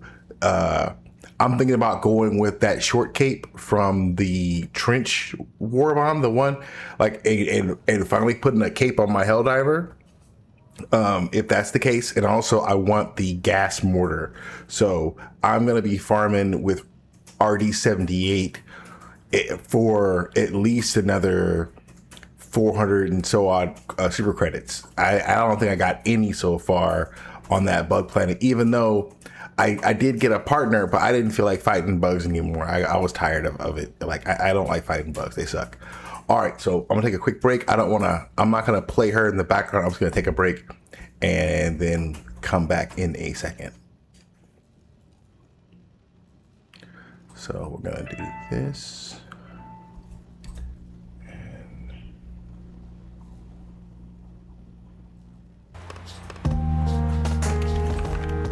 Okay, go ahead.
Those stories. Okay. I'm going to mute myself again and watch some more information. I don't have it in the playlist. I don't have anything about what happened at the press dinner. I don't have anything on that. So I might talk about it in the final block, but as far as like anything prepared, I have nothing. But we'll talk about it maybe like live. I'll look it up and we'll talk about it at the end. But let me finish this playlist. I got another hour or so, and then we'll close it up, and it'll be a proper podcast because we'll have some chit chatting at the end. All right, back to it. Many of them don't mention the fact that shortly before Trump became president, one of the leaders of the United Arab Emirates, who is responsible for a sovereign wealth fund over there, bought 49% of the Trump family's World Liberty Financial cryptocurrency, thereby putting money directly into Trump's pockets because of the way the deal was done, but then also used the USD1 stablecoin from World Liberty Financial. And essentially what that meant, I know cryptocurrency is incredibly confusing, but essentially what that meant was he invested that money in a stable coin to hold it for another deal. And what the way those deals tend to be written is that the person holding that stable coin gets to invest it however that fund wants to, and then gets to keep whatever they make from it. So essentially this investment gave Jared Kushner, Kushner's in a different deal. This gave the Trump family this huge pot of money to use. And now, having given that money to the Trumps, the UAE is coming to us to say, hey, how about ponying up some cash? And the Trump family is saying, or not Trump family, the president is saying, sure, we'll take a look at that. And that kind of self-dealing is all through this administration. One of the reasons it's really, really hard to follow it is because there's so much of it. So, for example, Jared Kushner and Steve Witkoff are the ones theoretically negotiating an end to the Iran war. And at the same time, as you say, Jared Kushner has a $2 billion investment that he's working with from the sovereign wealth fund of Saudi Arabia that is controlled by Mohammed bin Salman, or MBS. And while they're doing this theoretical negotiating, they're also trying to get more investments over there. So, what you're seeing is this destruction of a democratic government that works for the people, and the replacement of that with an oligarchic government that works for this one family and their cronies. And that looks very much like the kind of government you see in Russia, and like the government you saw under Viktor Orban in Hungary, that of course has recently been voted out. So while they're trying to do that, they have a little bit of a problem. They have a lot of problems, but they have a little bit of a problem with the fact that the American people don't like this. So one of the other things that you're seeing in the administration right now is an attempt to cow opposition, that is, to frighten opposition. And you've seen this across the board in things like the attempt to bring criminal charges against those 6 members of Congress who urged members of the military not to obey illegal orders, or the attempt to bring a criminal case against the Secretary of the the chair of the Federal Reserve Board, Jerome or Jay Powell. You've seen it in the attempt to bring criminal charges against Letitia James, the Attorney General of New York. You've seen it in the attempt to bring criminal charges against or to threaten universities and law firms and so on. And what you've seen, though, with all of those things is that those who stood up to the president succeeded. But there's a real problem, a huge problem, and that's that it's expensive to stand against the United States government. And one of the things that you see with these cases is the administration trying desperately to frighten other people into not speaking up. And that's really what their MO is here. The attempt to convince the people who are reading the media that those standing against the administration are somehow evil, because they're going to see all these headlines about Mark Kelly, the Arizona senator, for example, or Jason Crow, the representative from Colorado, or Alyssa Slotkin, who was also in that video. And you see enough stuff, you start to believe it, even if it's untrue. Again, the issue that I'm talking about today is who knows what, and what is true and what is not true. In the same way that a number of people believe that Trump actually won the 2020 election, which he did not. They simply have heard it so much they have come to believe it. And so they're trying to seed all this stuff in the media. But they're also trying to frighten their opponents into shutting up. And that brings me to the other question that you asked about, and that was the Southern Poverty Law Center Tuesday, first in the morning announced that it was under criminal investigation. And then the Department of Justice that evening, Tuesday evening, announced that it had indicted the Southern Poverty Law Center. And Kash Patel, the head of FBI, who's in his own hot water, right? He called it a massive sweeping indictment, charging that they had committed fraud. Well, the actual indictment is deeply, deeply problematic. And I'm not going to go into the details of it. Plenty of other people have explained them. Just suffice it to say, it's another one of those real long shots that really seems designed primarily to convince people that the Southern Poverty Law Center, which has done yeoman's work in taking down the KKK, for example, is somehow fraudulent, is somehow corrupt. And you're going to see these stories coming out more and more, I'm sure. And again, the same way that you saw all those stories about, Joe Biden being corrupt, even though there was no evidence of that at all. And people believe it. I still see all the time, well, what about Joe Biden and China? There was never any evidence of that. People heard it enough that they believed it. So what you're seeing with the Southern Poverty Law Center lawsuit is an attempt, first of all, to cow other people into shutting up, to cost the Southern Poverty Law Center a lot of money, and to convince people that those doing work to protect American democracy are the bad guys. and those people standing with Trump are the good guys. And you're seeing that in a number of different ways. You're seeing it, among other ways, in the Department of Justice under Trump, giving financial rewards to people that were convicted of collaborating or working with the Russians in 2016.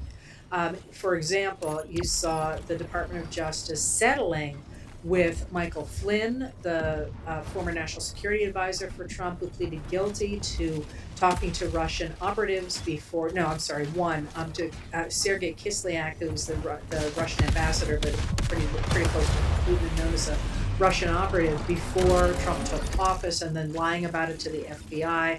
And today, I think it was, or maybe it was yesterday, there was an announcement that the Department of Justice has settled with Carter Page, who was an aide to Trump's 2016 campaign, for him being swept up in a wiretap of in the Russia investigation. So he's really pardoning people who support him, giving our tax dollars to those people. You know, he's sued his own IRS for some extraordinary sum of money that, again, they're talking about a settlement. We'll see how much he walks off with. It's in the billions. You're seeing the real use of our government to put money in the pocket of Trump and his cronies in order to make us look much more like Russia or like Viktor Orban's party did, which is, one of the reasons that they were concerned about Orban's dramatic loss the other day on April 12th. But now there's another place that you're seeing their real attempt to grab power, and that's in the expansion of this sort of secret security state in the United States. And one of the things to watch for is a new bill that has just come up in the Senate to renew the funding for federal agents, including ICE and Border Patrol, for 3 years with no oversight, which is really astonishing if you think about what the Democrats have demanded to fund, to bring more federal funding, to bring more funding to those federal agents. What they've asked for is literally for those agents to respect the conditions that courts imposed before Trump changed those just by fiat, by just declaring it, to say things like you got to have a judicial warrant to break down somebody's door and go into it. That's the Fourth Amendment. This is not controversial and was not controversial before Trump took office. And, to actually have their names on their uniforms and not to be masked and to do all the things that have been part of American history and part of American law until now. Now the Senate is talking about finding a way to fund ICE for the rest of Trump's term without any oversight, without any new oversight. And you can see there too, I think, real concern that the more people know, the more they learn what's happening with ICE, because everything that's come out has been really, probably not everything, that's an exaggerated word. The vast majority of the stuff that people are now seeing about what ICE has done, both to the people it has incarcerated, but also to American citizens, is pretty appalling. And so clearly they don't want more of that to come out. They're trying to make sure that doesn't come out while Trump is still in office or while a Republican is still in office. And remember, a lot of the stuff that they have set up is designed to hit after the midterms. For example, the real cuts in what they call the big beautiful bill act will happen after the midterms, so that the Democrats might be back in power, even though it's been set up all this time. And it looks like they're trying to make sure the same thing is going to happen with ICE and with Border Patrol. So you're seeing that, but you're also seeing a real fight now over the reauthorization of FISA, or the Foreign Intelligence Surveillance Act. And that Foreign Intelligence Surveillance Act has a section in it called Section 702. And Section 702 is the one that provides for the surveillance of foreign intelligence, of foreign of people who are not in the United States. And the Democrats and a number of Republicans have wanted reforms in 702 because U.S. citizens often get swept up in that warrantless surveillance, and then it's possible to surveil them as well, which you're not supposed to do without a judicial warrant. And there's been real pushback against that. And now, again, the Senate has set a vote for extending that surveillance for 3 years with no reforms for Tuesday. So we have two of those things back on the table. The idea of finding a way to fund federal agents for the rest of Trump's term without any reforms, and now also for refunding and reauthorizing FISA, and including 702 with no reforms for the rest of Trump's term. So you've got both of those things on the table now as well. All right, so what's the overall picture here? The overall picture is the attempt to get rid of American democracy and turn it into basically a cash cow for a personalist regime for Trump and his cronies. And you can see this attempt on Trump's part to create loyalties from people who are getting paid off and therefore are willing to do whatever he wants them to do to keep him in office. But you're also seeing breaks in that. So Justin's son, who was a cryptocurrency billionaire, is a cryptocurrency billionaire, who was looking for Trump's help to get out of a number of Department of Justice investigations and invested a ton of money in Trump's cryptocurrency. And then the cases went away earlier this year. He is now suing World Liberty Financial, I think it is. He's suing one of the Trump cryptocurrencies because he says that they have defrauded him.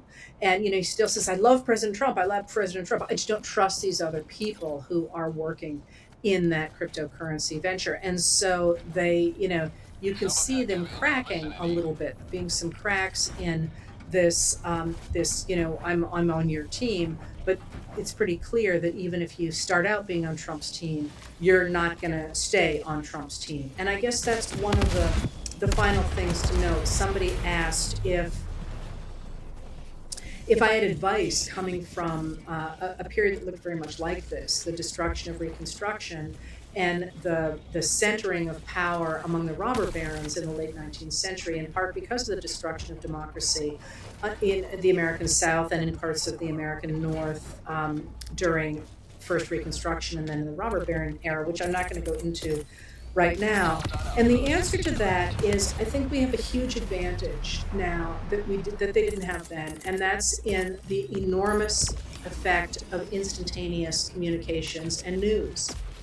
So when you see somebody nowadays being abused by a federal agent, for example, it pretty quickly goes into the public sphere. And that's why you have to be real careful about what kind of information you're getting and whether or not it's real. There are a lot of AI news stations out there right now. And you just got to be careful about that. And I'm being AI'd everywhere. I only have one official YouTube channel, one official Facebook channel. I also have a personal Facebook channel, but I don't do anything on that that's just personal. I don't do anything political on that. I have one Instagram channel.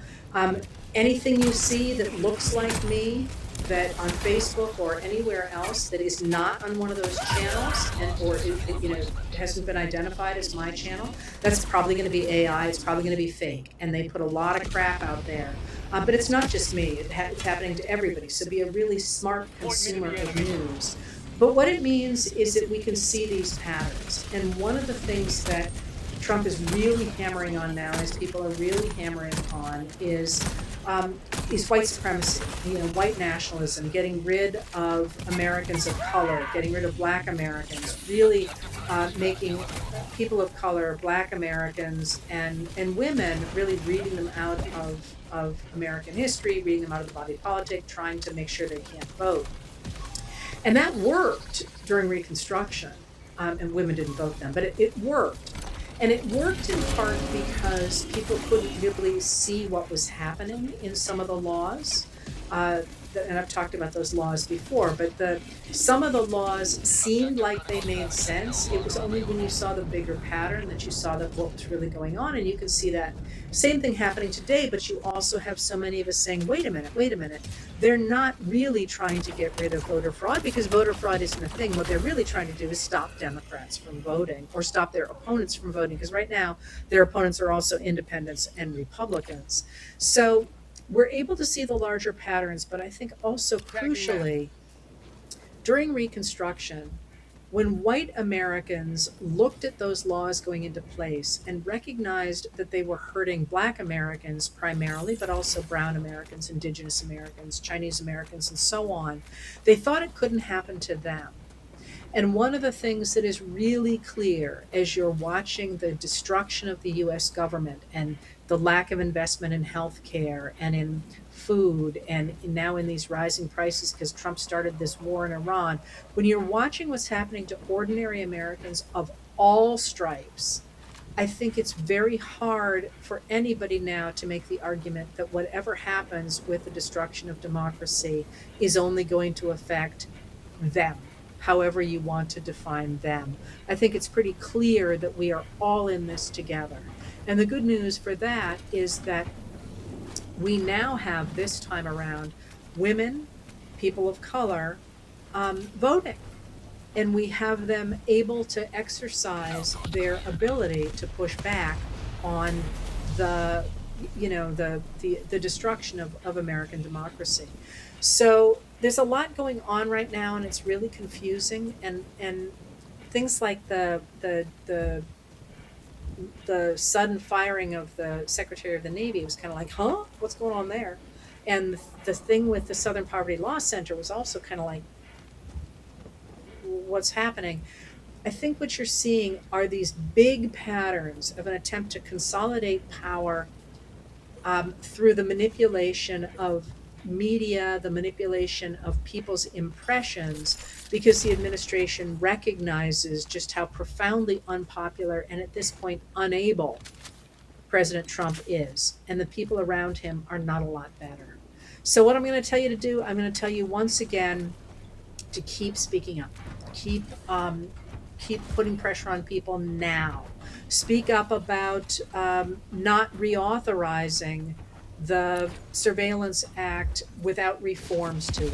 Speak up about, and these are common sense reforms, like you got to have a judicial warrant to spy on an American, which is the Fourth Amendment, right? This is not rocket science here. That we don't want to see federal agents behaving the way they have been until now. We want them to have, for example, a judicial warrant to break down somebody's door the way they had to before January 20th, 2025. So speak up. And as you speak up, talk about the stuff you want to see happen and have a little fun with it. This is now our time to rebuild American democracy, and people are doing it. They're out there talking about what kind of investments they want to see in schools and in hospitals. And, I always focus on that stuff because it's the way that kind of I'm trained in the 19th century.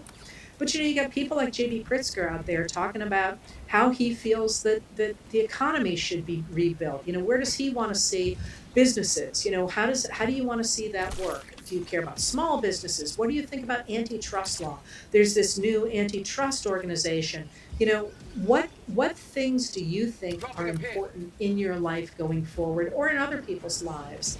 And when you think about that and when you get involved in those worlds, you're going to meet new people, you're going to have a really good time, and you're going to be able to re-envision what this country should look like. And that's where we are now, is having both to fight the attempted destruction of democracy, but also having to re-envision what the future looks like. And it's high time. It's really high time with all the things we have to face. Climate change is always top of the list for me, but education and health and all the places that this administration has shown not just how impoverished it is, but also how impoverished Americans have been by starving those things for the last 40 years. Now is our chance to decide where we want to invest again, and how we're going to do it. Again, one of the places I'm going to be putting effort in is in taxes and tax policy, which I find fascinating. And I'm sure some of you just fell sound asleep thinking, I don't want to do that.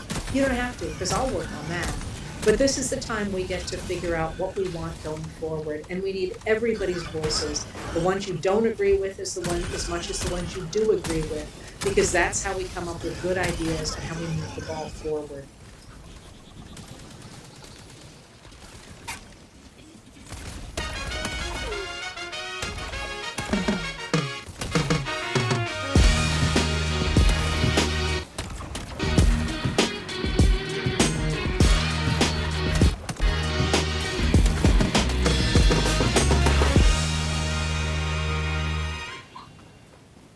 All right, welcome back to Uncertain. It is me, D.L. Hughley.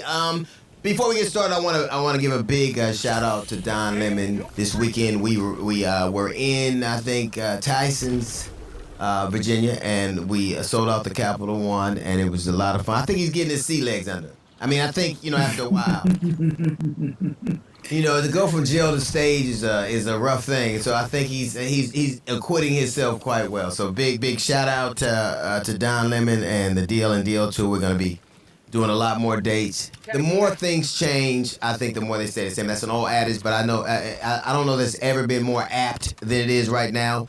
Last week we had Tucker Carlson. He said this. But to mock other people's faith is to mock the idea of faith itself. Maybe he didn't put his hand on the Bible because he affirmatively rejects what's inside that book. And what's inside that book are limits on human behavior. So that wasn't, I don't think enough, even for him, obviously not for him, it wasn't enough of mea culpa, because he went even more, like this is the apology squared. And this is what he said. I do think it's like a moment to wrestle with our own consciences. We'll be tormented by it for a long time. I will be. And I want to say I'm sorry for misleading people.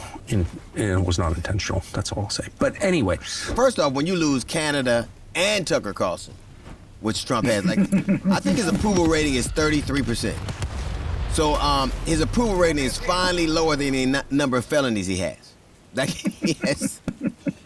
We talk a lot about the people, the podcast bros, and the Megyn Kellys and the Tucker Carlsons and the Candace Owens and Joe and the like, and people were really integral in getting Trump elected, and a lot of those people did mea culpas. We're gonna talk about Joe Rogan a little later on, but Tucker took it to the extreme and apologized to the electorate. First off, I have no delusion. Tucker is a racist. Tucker has said some incredibly racist things, some incendiary things. I think he is homophobic. I think that he is, an anti-Semite. I think he's all those things. But we said this before, the truth doesn't care who tells it. And I don't know that his motive is sincere. I think that, and I've heard a lot of people allude to this, I think Tucker knows that a 80-year-old demented man who shits in his pants and seems to lose his way might not be the future anymore.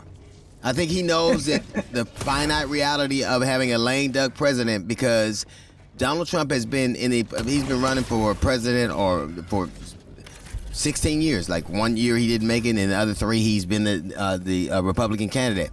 So he's been a fixture, and now I think that ship is sailed. And I don't know that it is regret that Tucker is, but I think that he's done something I haven't seen very many people do, which is take the onus on themselves and say they apologize and to give to see what they could do to make it right. But his motives, I'm not sure, because you can't be shocked. Like Tucker Carlson said, who knew it would be this bad? 92% of black women, 86% of black men, and 60% of college graduates knew it would be this bad. But other than that, nobody. That is like... Well, does it matter? Does it matter that it took him this long? Because in my head, just like you're saying, he hasn't changed. So Yes. why now? What is it that made people like Tucker Carlson say, you know, oh, I'm so sorry, we misled you? Like why now? He made a statement about character, like some people live above their character. You've seen him for 12 years, and he never has. He's never elevated. Donald Trump never rises to the moment. He only drags it down. You've never seen him be above the fray, above the moment, to take the higher ground, to be the leader. Like even in times when somebody dies and there's a perfunctory thing a president has to do and pretend like he can't even do that. He never does that. But that would be like hiring a crackhead babysitter and then being shocked the baby and your TV gone. I can't believe it would happen. We're in a situation right now because you weren't misled, you were seduced. You liked what he was saying and you liked who it was happening to. And now, no one, I think that as bad as it is, the only people who are or pretend to be shocked are men and women like that. Because everybody knew that this was going to happen. I think that Donald Trump is the starkest example of who America is. You can't pick a guy to represent you. You can't vote for a guy 3 times. You can't call him the leader of the free world. You can't willingly participate. Like he wasn't a dictator that forced people to vote for him. It wasn't a military. It was he used the election process and was elected. He is what we are. He is reflective of this nation. We are ignorant. We're bellicose. We're fat, and we're arrogant. And he's all of that. And you can't say he's not when even now. Every metric of the economy, on the economy is 30%. His overall approval rate is 33%. But he's well over 70% when it comes to Republicans. They approve of what he's doing. It's only the independents. It's everybody who doesn't have an R by their name, everybody else. So he's a But that's what I don't understand. Help me understand that from your perspective, because he's the same person. And how do I trust this Tucker Carlson or all of these other podcast bros who are now coming out saying, you should have never trusted them. You should have never trusted them. Well, the thing is, and I think that is what they're doing. Now, this is as close. This isn't for our benefit where they feel so. I don't think this is for the good of the nation to lay on to hoist yourself on your petard. It's not that. It is that he knows the podcast realm is going to have to exist. He's going to have a place in it, and Donald Trump ain't going to be there no more. He's still going to have to exist. I don't think like Joe Rogan, who looked like he was on a path, and he was also conciliatory, and he felt bad, and he took his ass right after the UFC fight. He went right to the White House and sucked Trump's. Oh, wait a minute. That's what he did, and.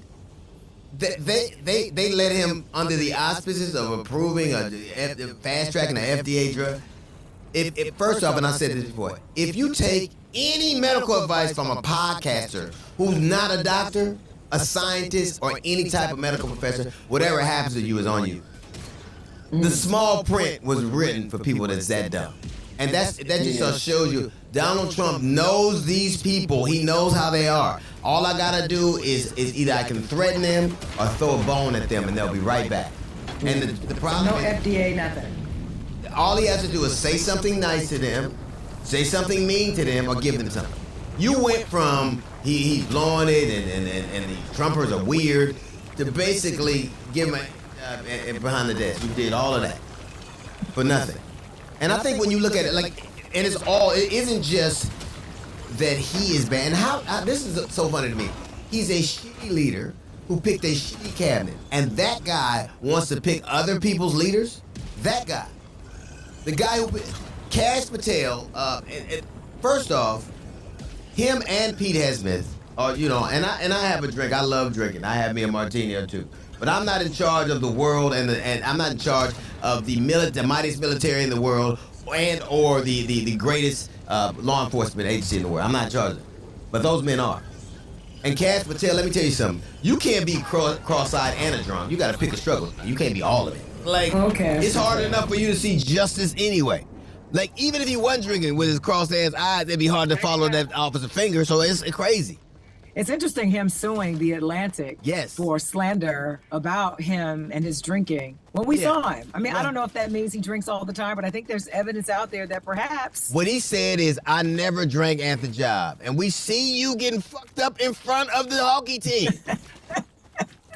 But what he's trying to do is what Trump does. What Trump does is try to scare people and hopes they run off. They're not going to do that anymore because Trump has proven that you can't just pay people off. And both of them are drunk. Damn, this ain't an administrative cabinet. This is a liquor cabinet.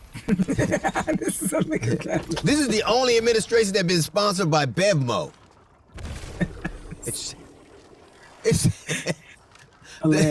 So Pete Esmith does a fake prayer. Like, the one thing I would think that an evangelical Christian, a rabid evangelical Christian, might know is a couple of prayers. And I'm pretty sure the Bible got more than a few prayers. The Bible probably got a prayer for every scenario. There's not anything that could happen in life that the Bible ain't got covered. So you didn't have to conjure up or look at a movie. This dude did a prayer from Pulp Fiction. He did. Like, if you give a fake prayer, the real God ain't gonna answer. hey, God, there's somebody on the phone for you. They got the wrong name. Okay, let it go. It's scam likely. This is. But how did he think we wouldn't know? How did he think that we would not know with YouTube and Google and social media? How did you think? I don't think they care anymore. I don't think they care anymore. I don't think they're fooling anybody. I don't think they care anymore. I think that they know that the people who are going to be with them are going to be with them. First off, in order for anything to happen, it would have to be people who are in his orbit that did it. It would have to be members of his cabinet that moved on him to have him removed from office, and he can't pick them because he knew they wouldn't do it. Second off, the Republicans are not gonna, have any level of oversight. I think that when you see things like what happened in Virginia, where they had a special election and expanded seats for the Democrats, the thing I'm proudest of about that is Trump. If people are forgetting how this whole happened, the whole run-up show, he called Texas, asked them to get him 5 more seats. They did it. Governor Newsom went, hey, man, you ain't going to be able to do that. I'm going to do this in California. We a bigger state than you. Then Virginia did it. And I think because the Republicans have been, putting their fingers on the scale of the elections forever. They've always done it. They've always gerrymandered. But now they have gerrymandered everything to the nth degree that they don't have any more room to gerrymander. And now these Democrats have picked up 10 to 12 seats potentially. And I don't even think Texas, I think that it's going to backfire in Texas because I think that they're so out of sorts. You got to remember, it isn't just gas that we're dealing with, or it isn't just the Epstein files we're dealing with. But before that, ICE was running rapid. We have, even after this is all over, we got to get back to seeing if people were involved in the pedophile ring. We got to get back to ICE brutalizing people. So the war is a distraction, but from some pretty horrible shit that we got to get back to. Are we ever going to get back to the Epstein files? Are we ever going to find out? Are we ever going to investigate? I think that it says a lot that we have indicted journalists. We've attempted to indict district attorneys and FBI agents. We have indicted political operatives. But out of all of the people mentioned in the Epstein files, not one have been indicted. So I think that everything we see is a distraction from what's going on. All right, that is it. The regular season is wrapped and the NBA playoffs are finally here, and there is no better way to cash in on the high-flying hoops action than Prize Picks, a preferred partner of the NBA. Every bucket, every dime, every win means more when you're playing on Prize Picks. So don't pass up your next shot with Prize Picks and get $50 instantly in lineups when you play your first $5. And they've got the Do It Live 2026 NBA Finals sweepstakes going on right now. Pick live squares during the playoffs, and you could win a trip for 2 to the NBA Finals. All you got to do is make a $5 lineup with at least one live NBA player pick during any part of the 2026 NBA playoffs. Live picks are made after the game. It's already in progress, so you're watching anyway. Might as well make it count. Now, here's what I really like about Prize Pick. It is simple. You just pick more or less 2 to 6 player stat projections. If you get your picks right, you can cash in. No confusion, no nonsense. Pick from all your favorite sports, the NBA, basketball, hockey, UFC, soccer, and more. And if your player gets off to a hot start. Prize Picks now has the early payout, so you can cash out on those winners before the game even finishes. That is the kind of thing I can really get behind. Download the Prize Picks app today and use code UNCERTAIN to get $50 in lineups when you play your first $5. That is code UNCERTAIN to get $50 in lineups after you play your first $5 lineup. Prize Picks, a preferred partner of the NBA. Todd Blanche, who's, I guess, the acting attorney general, went to the court and asked them to vacate the sentences of the Proud Boys, right?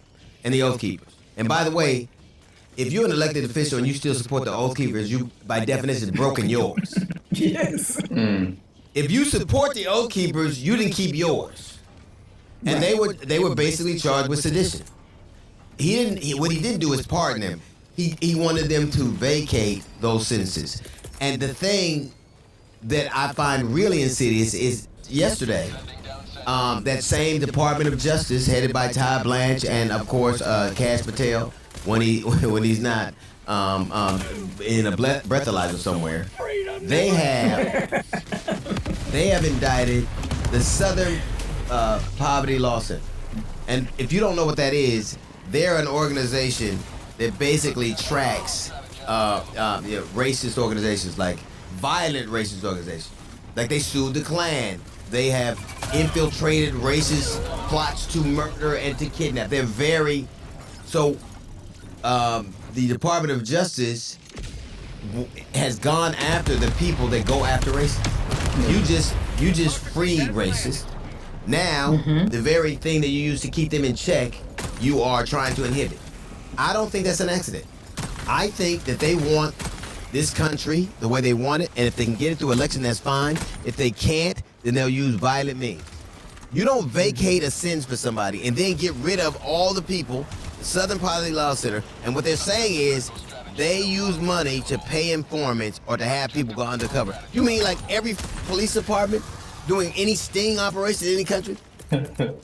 Like the dude to catch a predator, that Hansen, that ain't real. Those are sting operations.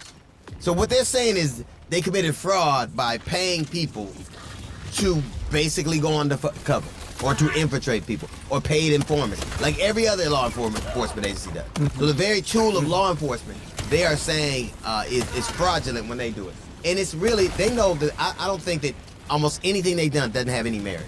But it is to send a clear signal that we got you. I mean, I remember very vividly Trump ran on this whole idea of we need to get rid of the criminals and we're going to, bring justice. And what's interesting about the request from the DOJ about the January 6ers, of those that he pardoned, 33 of them have gone back to jail or been rearrested for crimes. This is one of those things when people are actually shocked that a criminal would commit crimes, that a criminal would surround himself with a... That's why they call it organizations. The criminal organizations surround themselves with people who are criminal. And what they are doing right now, it's not even indirect. There's a reason that they vacated those sentences for the most violent, racist, extremists. There's a reason that they tried to mitigate the efficacy of a group that keeps those groups in check. There's a reason that we don't know that our ICE agents wear masks and we don't know who they are. I don't think these things are accidents. They mean to have this country whether we vote for it or not. And to pretend and when I hear people, like I heard Stephen A. Smith, he was talking to Sage Steele, and he talked about how he lost a lot of friends because of his political views. We're not talking politics. We're not talking politics now. This is humanity. And there are things that if you can abide from a human perspective, we have literally nothing in common. We're not talking about somebody, this bill or that bill or this tax break or that tax. We're talking about people who have gone to war and murdered school children, who are actively covering for pedophiles and enabling them, who have let lawless, violent, racist out, who have put together an army, who are now trying to stop the law enforcement people associated with law enforcement from keeping tabs on those violent people. We started a war with no provocation, none at all, except the word of a guy who has a felony warrant out for him for war crimes.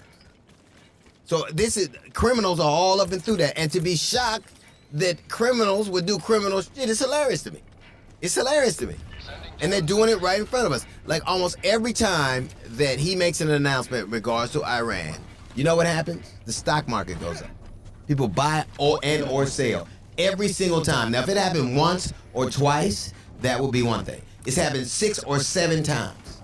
So not only is he draining the country's resources, like our missiles are depleted, firing people that are in charge of intelligence, firing them so that only loyalists remain.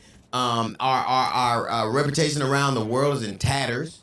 But every time you enrich these people, Americans can barely afford gas and food, but you do things to enrich your people. And I said this before.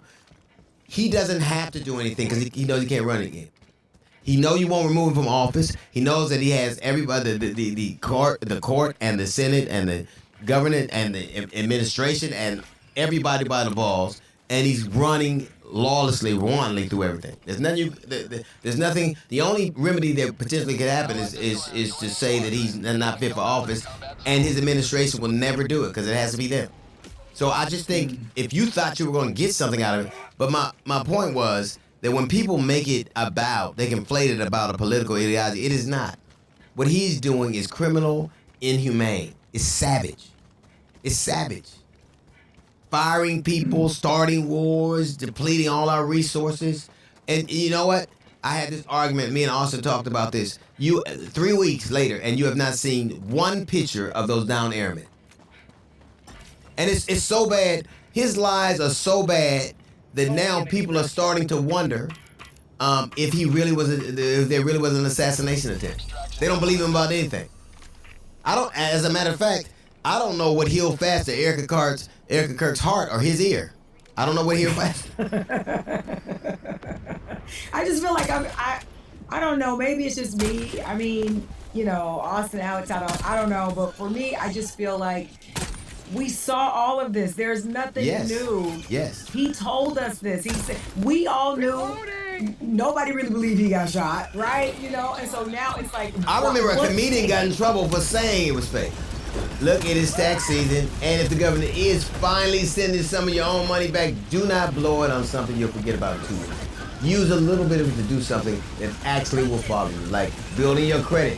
I started using Kickoff, and let me tell you, it is the simplest thing I've done for my finance. No credit check, no hidden fees, no interest. Plans start at just $5 a month, and for people with credit under $600, users grow an average of 86 points just by paying on time. That ain't magic. That's just showing up, which turns out works in credit the same way it works in life. Here's how it works. Kickoff immediately improves your credit mix. Every on-time payment builds your payment history, and because the payments are so small, your credit utilization gets healthier faster. They even report your rent payments to help boost your credit. Rent, you're already gonna pay anyway. Over 1 million people are using it. It is the #1 credit builder in the App Store. So if you want to start making your money work for you instead of just passing through your hands, go to getkickoff.com/uncertain today and get your first month for just $1. That's 80% off. Getkickoff.com/uncertain. No C like the credit score you're about to start building. Must sign up via getkickoff.com/uncertain to activate offer. New customers only, subject to credit approval. Average plus 86-point impact, August 2024 through August 2025 for users starting below 600 paid on time with no delinquencies. Late payments may negatively impact your credit. Individual results may vary. If somebody tried to shoot me and I was the president, I'd find out who it was and why. Somebody tried to shoot me twice? Like they were just Butler and then somebody. So obviously there's something he doesn't want to know about. If somebody did that to me, any reasonable person, and not even that, even if you just cared about the fact that there was a political element that was that violent, that they could be a danger to somebody else, you would want to do something. But no, none of that. And the other thing, and the thing that is really telling, is he depicts himself as Jesus, and a lot of people are now thinking he's the Antichrist. Like none of the shit he did before. None of the shit he did before was an indicator. None of that. Like every time he walks out, you smell sulfur and shit, but none of that. None of that. And they pointed out scriptures that talked about, the things that the Antichrist would do, and he did all of them before Election Day, and you still did it. Like, was it really him drawing a picture of himself or memeing himself as Jesus that was the thing that did it for you? Do you know why people think he's the Antichrist? Because he probably is. He probably is. Look at these comments. Trump is depicting himself as Jesus, God now. You know who does that in Revelation? The Antichrist. Literal blasphemy. Yep, and I'm officially 100% done with you at this point. Mocking our Lord and Savior Jesus Christ is beyond ridiculous at this point. I cannot believe I voted for you 3 times. This is incredibly disturbing, Don. You are not okay. I'd call this idolatry. 25th Amendment time. This is completely wrong. Mocking Jesus now? I can't believe I voted for this traitor. Disgusting, sad. We elected the Antichrist. When MAGA is comparing their president to the Antichrist, demanding that he apologize, which I doubt he will, I don't think we've seen something like this before. There was a report, and I don't know how, like all these reports that we hear then turn out to be later on, like I guess the FBI investigated the reporter that talked about Kash Patel's girlfriend. There is a fear of people because of how aggressive they've been toward people in the that are supposed to be reporters or journalists. But I think that almost everything that you hear is rooted in something that you'll hear later on and find out to be true. Like there is supposedly was an argument between General Kane and Trump because Trump wanted the nuclear codes. And that's not inconsistent when a man tells you that he's going to destroy a civilization, that they, to blow everything up. There's only one thing capable of that. So don't pretend like that isn't something that he would say or try to do. And a lot of people were worried what would happen when the military apparatus that he surrounded himself, what they would do. And apparently, and I guarantee you it happened. I guarantee you that man asked for the nuclear code. Because the one thing about Trump, he sees his approval numbers dipping. He know that the Iranians know the pressure that he's under. The Iranians know, like I think that there was a report that that they didn't want to come to the table and give the Americans any more time because America wasn't negotiating in good faith. They never had. They were reloading and reconfiguring their fight. They were reloading and get ready to fight again. So they know all of this. So you're trying to tell me a man who was risking losing his grip, whose support is eroding, who is starting to look pretty foolish, who hears that he's losing a war to a middle power, you think he wouldn't use a nuclear weapon? You think that's beyond him? He said it again. He said, I will destroy them. He said it. So what do you think what is the MO for doing that? He threatened a war crime, and he did it recently this week. What was he going to use? So I don't think, and the entire purpose of us being there, because it's morphed into so many things. Regime change, is degrading their weapons capacity, it's getting rid of their nuclear weapon, all of that. The one thing that we know is true is that they are fighting in a way that this administration did not account for it and anticipate. And he would do. Well, the other thing I think with these empty threats, you can't keep threatening and you don't have the codes. And you said this before, and that is, he has all these people around him who are like, we're not doing that. So if he's threatening, he's like, well, I'm gonna need the codes. No. Even before, remember a couple of weeks back, they lost a bunch of generals because there were things that they wanted to do. But the stated purpose was us. Because we can't, for 47 years, every American president, we can't let a religious zealot, a group of religious zealots get nuclear weapons. And now guess what? We have a bunch of religious zealots with nuclear weapons. If that ain't Yeah, but what's taking everybody so long to wake up? I don't understand that. All the evidence is in front of us. We've seen this stuff before. What's taking them so long, or what is the singular thing? Is it the war? Hate. I'm telling you, racism. I'm telling you. And you know what it is? Racism don't fill your tank or your belly. Hate did this. Hate did this. And now it isn't substantive enough. It isn't resonant enough. Because you have no one to blame. That man shucked his cabinet, firing all of the black people in the upper echelons in the military, and refusing and getting rid of just servicemen period, like doing things where they couldn't wear beards anymore and kicking them out for all kinds of superlatives, getting rid of the civilian apparatus, doing all of those things, surrounding himself with people who would do exactly what he wanted, and all of them are white. All of them. He got a Cash Patel wants to be. I've never seen a dude from India tell me he want to go to Valhalla, but let's see. And there is no avoiding the fact that this is what they wanted. This country wanted that. They thought this country would be better if it were all white men in place. All white men making all the decisions. And it took less than a year for this country to be decimated. A year later. That's a scary thing. Is that not a scary thing that it only took a year? I mean, I'm not saying that we were in a perfect place in terms of racism and equality and things like that, but we had made some strides. So how is it or maybe we didn't? Because if the fragility was that big that it only took a year to dismantle. Look at how many people helped him. This is the thing that's funny to me. It's like, and black people, and a lot of black people, a lot of Latin people, a lot of women who voted against this, a lot of Asian men helped them. You'll see a lot of dudes who vested, a lot of white dudes who invested a lot in this. The Andrew shows that they'll come out. The niggas that did it, they ain't gonna say nothing. They gonna stick with this thing. Everybody jumping off ship except rats and the dogs who support him. They're the only ones. Everybody jumping off. Everybody is going off. Everybody like I'm getting. Everybody headed to the laugh ride. Only one pretending like it was about anything else. The only one. The only ones who can never, because you don't see them on social media anymore. You don't see them talking anymore. You don't see them arguing anymore.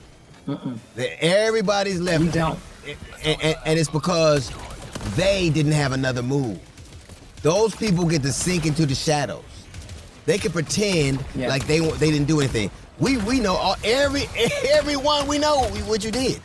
Everybody. And we've seen it. I feel like I don't even feel sorry for people like Kristi Noem, who I saw the other day. I read an article that she's about to lose everything. And I'm thinking to myself, but you traded your soul for this. This is what you wanted. You fought for it every single day. Nobody wins but him. Nobody. Lawyers lose their law degrees and their licenses to practice. Businessmen, My Pillow loses his business. People lose their weight. Like everybody loses. Fox loses $1 billion because everybody loses but him.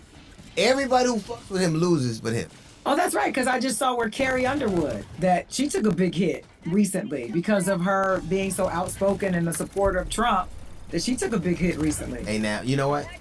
He is the only one. He never helps anybody else out. And I can only say that even the people that, it would be different if the people that he put in his cabinet were, like, if there was a level of competence, if they knew what they were doing. The war is going bad because a dumb-ass man is in charge of it. Our health situation is eroding because a dumb-ass man's in charge of it. Nobody has the esteem for ICE and immigration because dumb people are in charge of it. Tariffs, look at what tariffs did. Now, not only that, not only did the courts strike tariffs down, but you know what they got to do? They got to give businesses the money back. Businesses can apply to get tariff money back. The average American paid $1,500 in tariffs. There'll be no relief for him. Business put tariffs on us, right? So they got their money, and they're double dipping. They're gonna get their money back from the government. Everything this dude put in place, the immigration was a debacle. Tariffs was a debacle. This war so there becomes a thing when you just can't deny it. You can't deny it. Like I heard RFK talking about black kids. This is what he said about. Every black kid is now just standard put on Adderall, SSRIs, benzos, which are known to induce violence. And those kids are going to have a chance to go somewhere and get reparented. RFK think that black kids need to be reparented? I think the wrong Kennedy took flying lessons. I think the wrong Kennedy had a penchant for convertibles. I think, and these are the people who are in charge. Now, what are we doing? What does anything look like? More diseases are back than ever been prevalent before. There's diseases that left when the Bible came. And they back. Leprosy. Now this is exactly what he said, allegedly, right? No, he said that we have to say it. Ain't gotta, I know. We he's already said trying on to the walk it podcast. back. He's trying to walk it back, but this is what he allegedly said, that the federal government should take black children away from their families, reparent them, and send them off to wellness farms instead of providing them with evidence-based medical care. Now, let me tell you something. This is from a man whose parents, they were wealthy, right? This dude still was on heroin for 15 years. So I'm going to take, I will take the advice of what parenting looks like from this dude. I won't do that. Not from him. Not as troubled as the Kennedys has been. Stop. I just think the audacity of saying that that black children specifically should be taken from their parents and reparented and sent to wellness farms. That sounds so like slavish to me. Like what they did to Native Americans when they took the children and thought we could raise them better and educate them better. Like it's just and so it's above me. Somebody pointed this out. So the reason that the stock market continues to do well, right?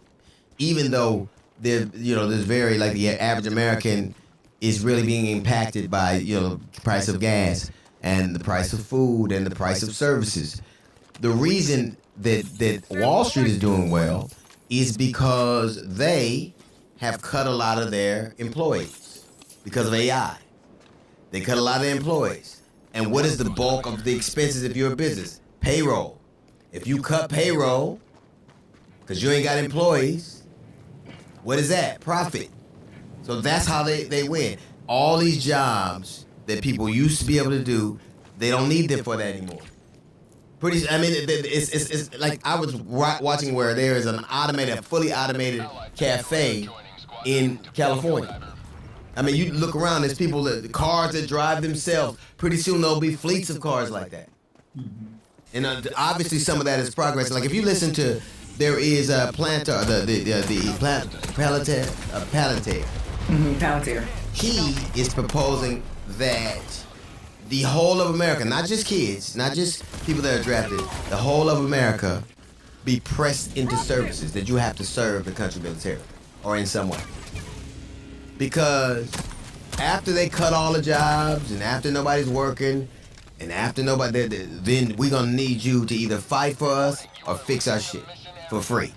I'll never forget, like when Tucker Carlson said he'll never forget himself for what he did.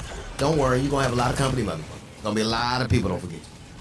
And a lot of those people who are coming to grips with the fact that they really helped destroy the way of life they claim to love. This is, we can have conversations. America as a construct is over.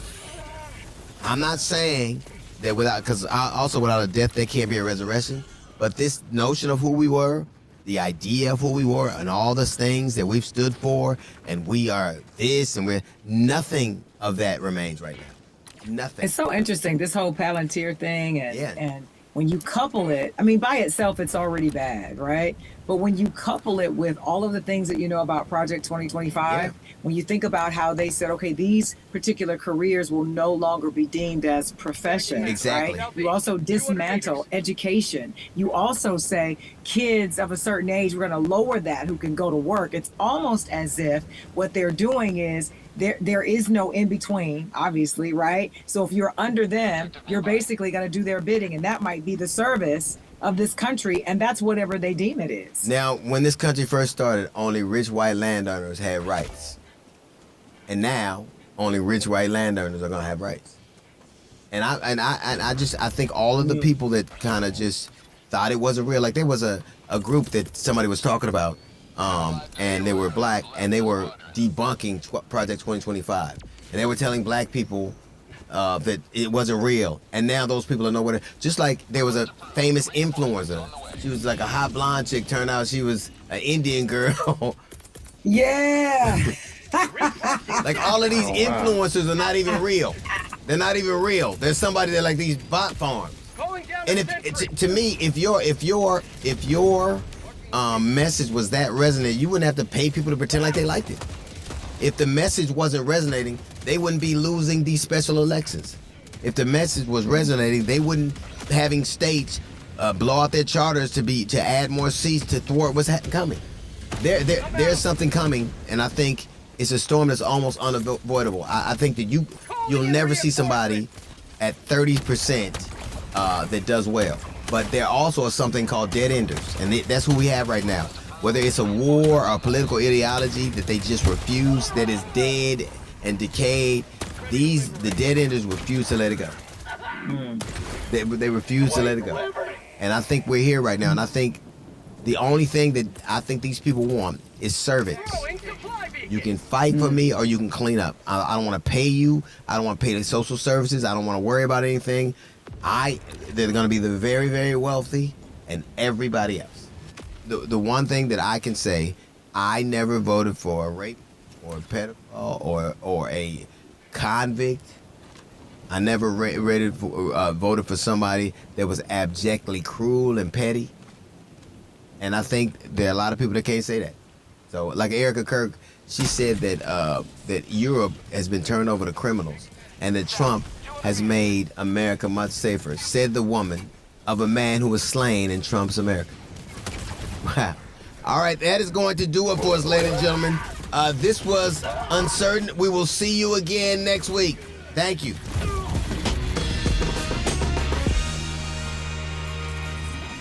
My controller just stopped working.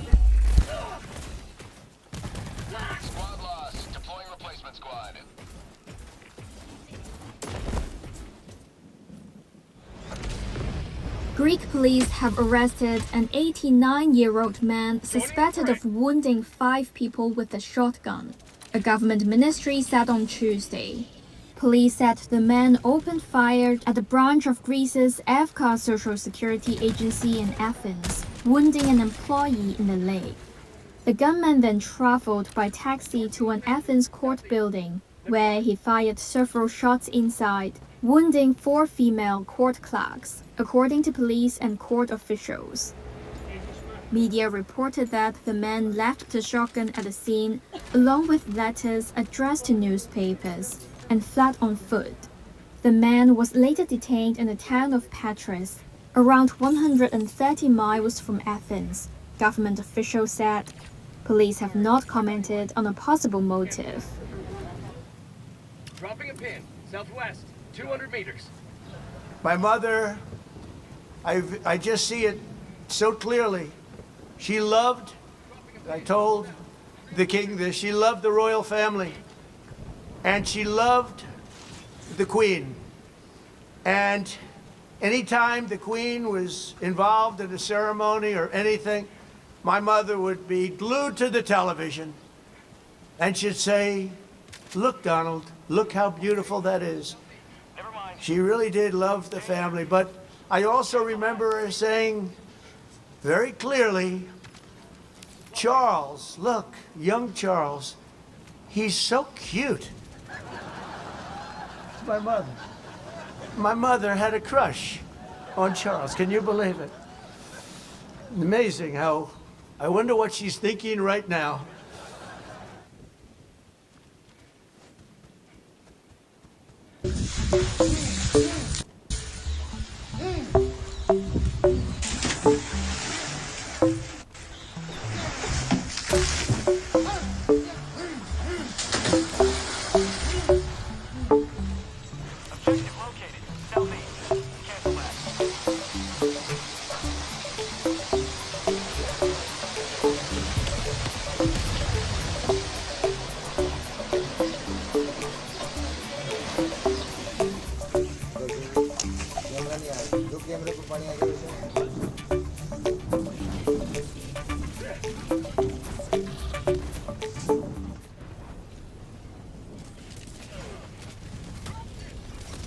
Rabia Qais and his family, including 9 children, have been living in a tent in Beirut. Like hundreds of thousands of others, they used to live in southern Lebanon. There, the mechanic fixed cars in his workshop to put food on the table. But on March the 2nd, Hezbollah militants fired into Israel after the Israeli-US attacks on Iran began. Worried about retaliation, Kress rushed his family out with only the clothes on their backs. Israeli strikes on the south, including their town of Hiam, began within moments. What Kress did not predict is that 2 months on, they would still be living on Beirut's streets, relying on donations. When I told you that without work, this is not a life. I'm a man who likes to work. I like to produce. I don't like someone bringing me a sandwich. I like to earn it myself, for my own sweat and toil. But we're left with nothing. We don't have money, clothes, or belongings, and we were forced to sit in such a place. May God grant us peace so we can return to our village. Despite a US-brokered ceasefire, Israel has continued striking Lebanon. Its troops have occupied a strip of the south, destroying homes they say are Hezbollah infrastructure. That includes in Hiam, which is now almost entirely flattened. Hezbollah, meanwhile, has kept up attacks on Israeli troops in Lebanon and northern Israel. Israel and Hezbollah accuse each other of breaching the ceasefire, which was signed by the Israeli and Lebanese governments, but not specifically by Hezbollah. The war has displaced some 1.2 million people across Lebanon, and the continuing hostilities are deepening their sense of despair. Kress's sister is also living with a family. She has cancer and is struggling to find health care. And one of Kress's sons lost an eye when an Israeli strike hit their home during the last conflict in 2024. Kress says he had to pull his children out of the rubble with his own hands. I have children. Why do they deserve this? I have lived through wars from my childhood until now, and we are still living through wars. Why? And for how long? We want to be over with wars. I want to raise my children.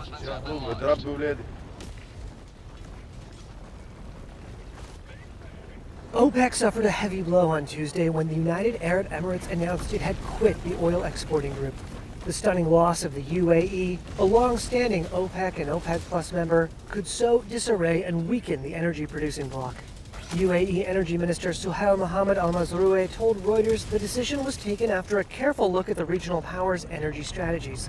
He said, quote, "This is a policy decision and has been done after a careful look at current and future policies related to level of production." Mazrouei added the move would not have a huge impact on the market because of the situation in the Strait of Hormuz. It comes at a time when the Iran war has caused an historic energy shock and unsettled the global economy. OPEC Gulf producers have already been struggling to ship exports through the Strait of Hormuz. But the narrow choke point between Iran and Oman that once carried 1/5 of the globe's crude oil and liquefied natural gas has been effectively closed since the US and Israel attacked Tehran at the end of February.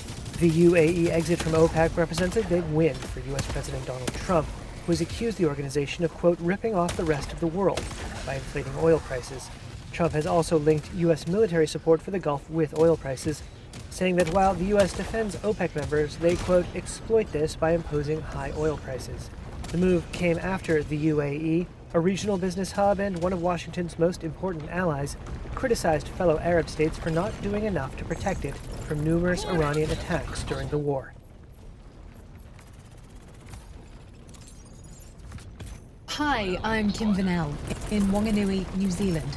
It's Tuesday, April 28th. Today, Elon Musk takes on OpenAI's Sam Altman in a high-stakes trial which could shape the future of artificial intelligence. The suspect in Saturday's black tie gala with Trump is charged with attempted assassination. And Israel's opposition bands together in a bid to get Netanyahu voted out. This is Reuters World News, bringing you everything you need to know from the front lines in 10 minutes, 7 days a week.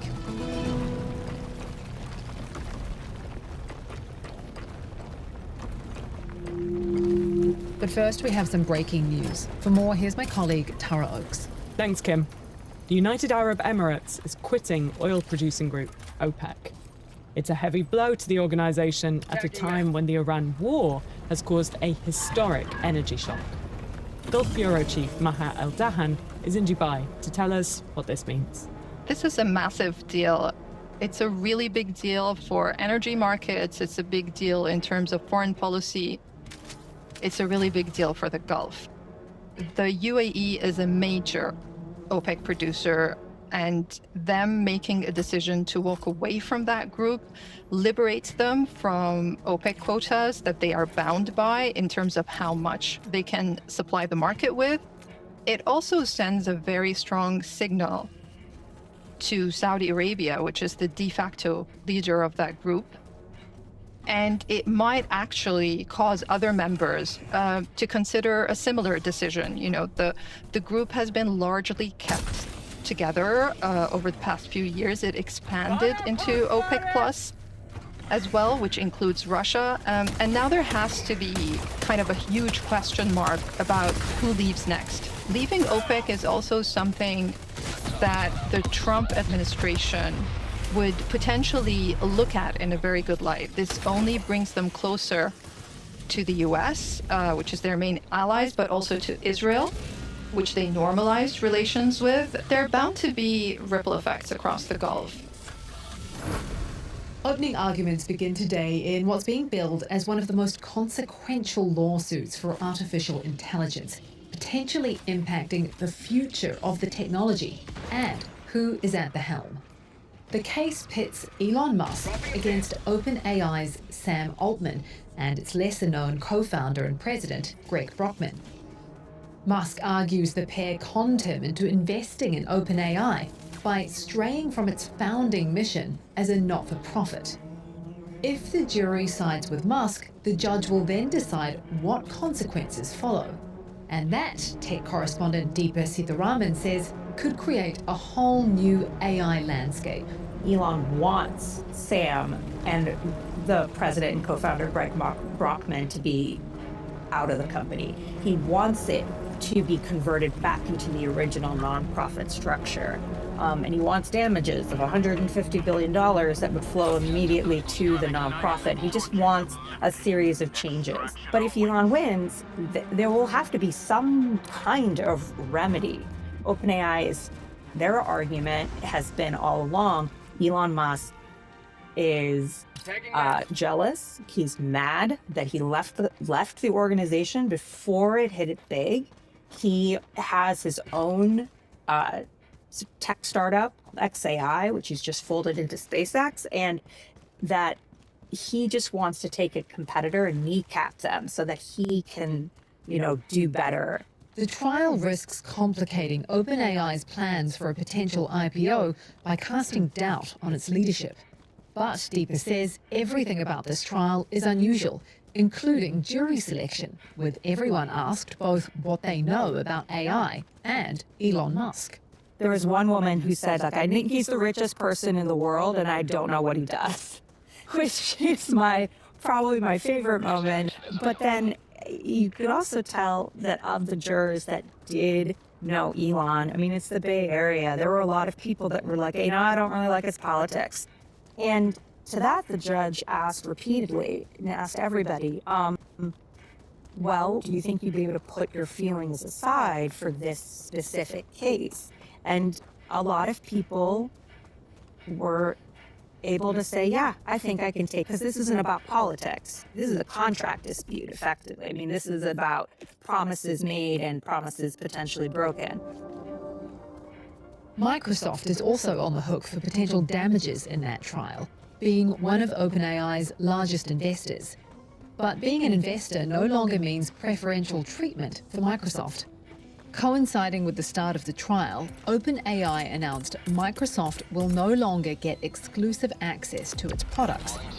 It means the ChatGPT creator can sell its products more widely to Amazon or Google Cloud, for example, and in doing so, help OpenAI secure more computing power. Today, the Department of Justice filed 3 federal charges in United States District Court against Cole Thomas Allen. The first count is attempted assassination of the President of the United States. Acting Attorney General Todd Blanche announcing the DOJ believes Saturday's shooting at the White House Correspondents' Dinner was an assassination attempt. The suspect, 31-year-old Cole Thomas Allen, is also facing federal firearms charges. Reporter Andrew Goodswood covers the Department of Justice and has more on the prosecution's argument. Prosecutors have pointed to this email that the suspect Cole Allen sent to relatives and a former employer and described it as a manifesto. And in the criminal complaint, prosecutors pointed to this as their evidence that the suspect intended to target President Trump and senior officials in his administration. The criminal complaint filed by the DOJ also has more details on what they say happened in the lead up to the dinner. So about a month after President Trump posted that he planned to attend this dinner, Allen, the suspect, made a reservation in the same hotel, the Washington Hilton, where the dinner was taking place. And April 22nd, he traveled by train from California to D.C. and checked in on the 24th, so the day before the dinner. There's still some unanswered questions about how exactly he made his way from the hotel room down to the area where the ballroom was. The DOJ says security was by the book, and the fact the suspect never got close to President Trump is evidence. Still, a senior White House official told Reuters that Chief of Staff Susie Wiles will meet with law enforcement and Homeland Security early this week to review security protocols. Mag's empty! Even so, Republicans in Congress, citing security concerns, are now pushing to speed up and fund the construction of Trump's $400 million White House ballroom. Senate Budget Committee Chairman Lindsey Graham and two other Republicans have crafted a bill for taxpayers to foot $332 million, which he says could come from customs revenue. Trump previously said the ballroom, which is already under construction, would be paid for by private donors. To the Iran war now. President Donald Trump has discussed a new Iranian proposal with his top national security team as the stalemate with Tehran continues. Iranian sources say Tehran wants talks to focus first on ending the war and resolving shipping disputes in the Gulf, leaving Iran's nuclear program for later. Washington says that approach is unacceptable, with Secretary of State Marco Rubio accusing Iran of trying to buy time.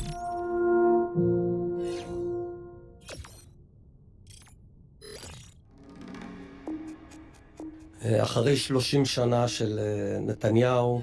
Former Israeli Prime Minister Naftali Bennett saying it's time to turn the page on current leader Benjamin Netanyahu.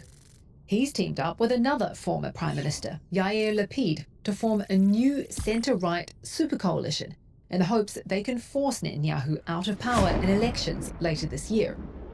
The two tried and failed to team up before, with their coalition collapsing after about a year in office. But that was 2022, and as correspondent Mayan Nubel explains, a lot has changed since then.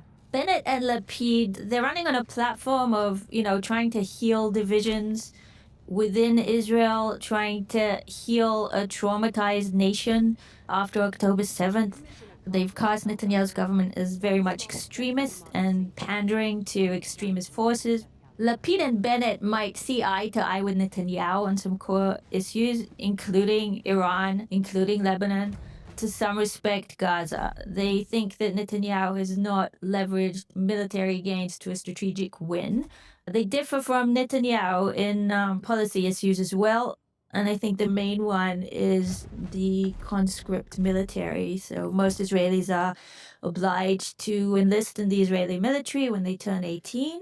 And Netanyahu's traditional allies, the ultra-Orthodox Jewish parties, have been seeking blanket exemptions for their communities from the military.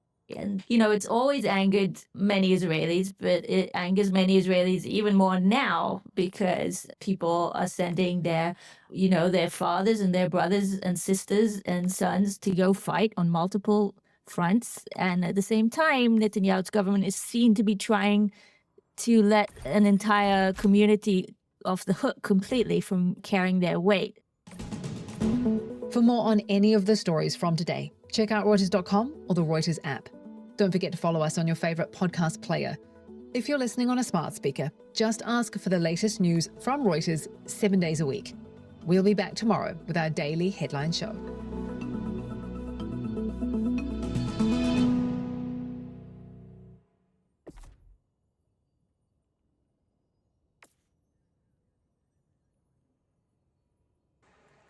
In the Somali city Baidoa, 11-month-old Ruwaidu is being treated for malnutrition with nutrient-rich peanut paste. But the global impact of the Iran war means supplies are running low.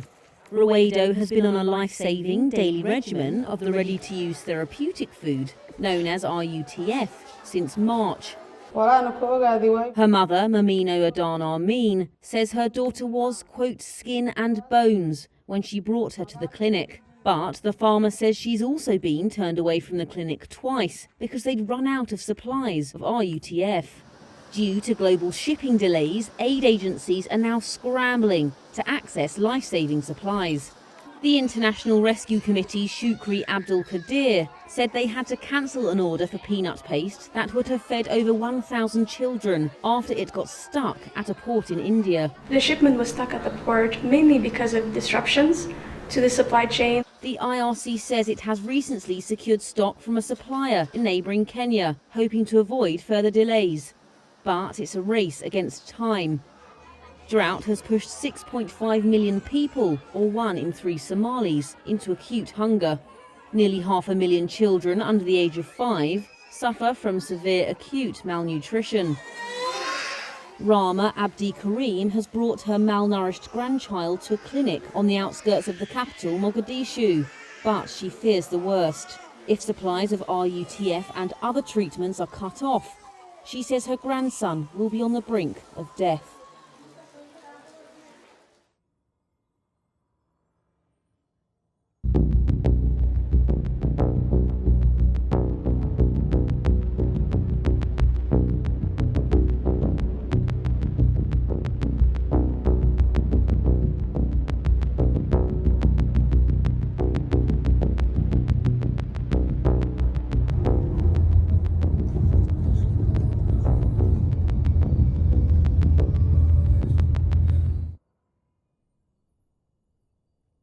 As I said to you earlier, I don't think anyone could have been any doubt in the department working on this that there was pressure to get everything done as quickly as possible.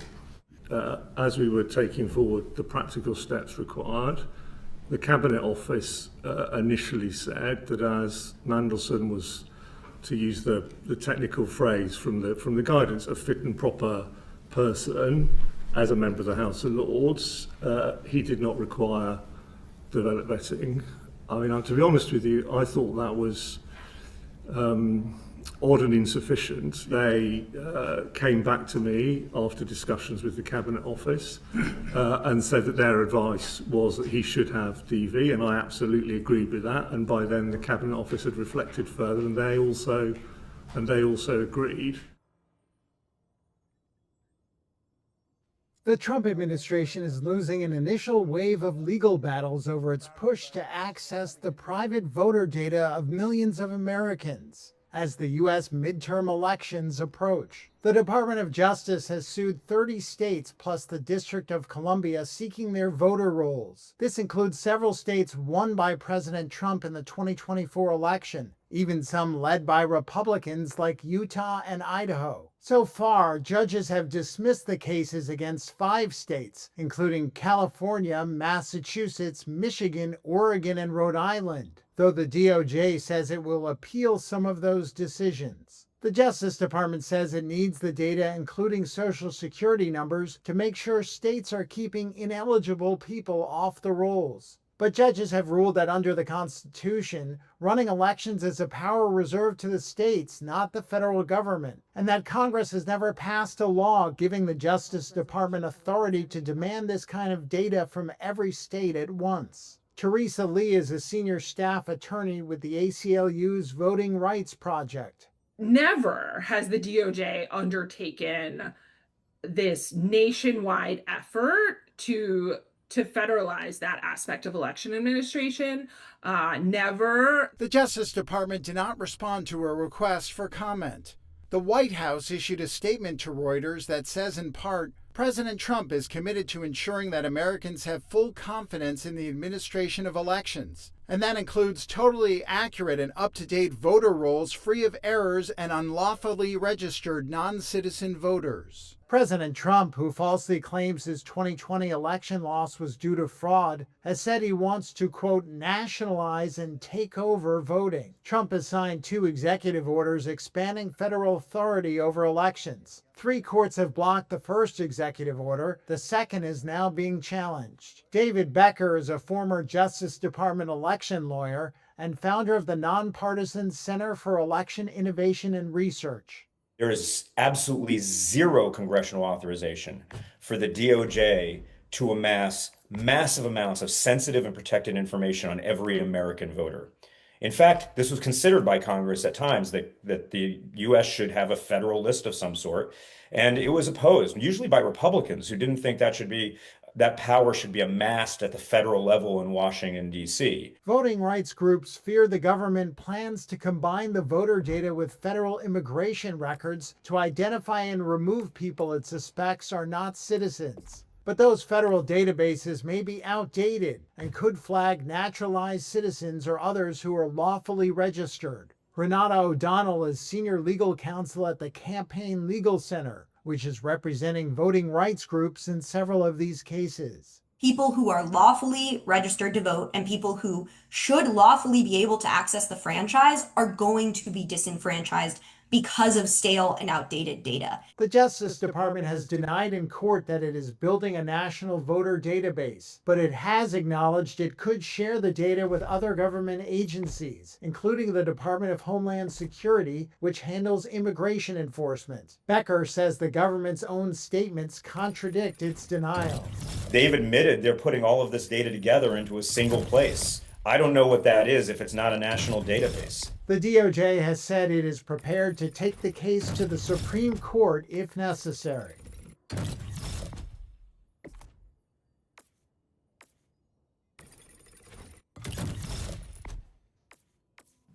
Alphabet's Google has reportedly joined a list of tech firms to sign a deal with the US Department of Defense. It's to use its AI models for classified work.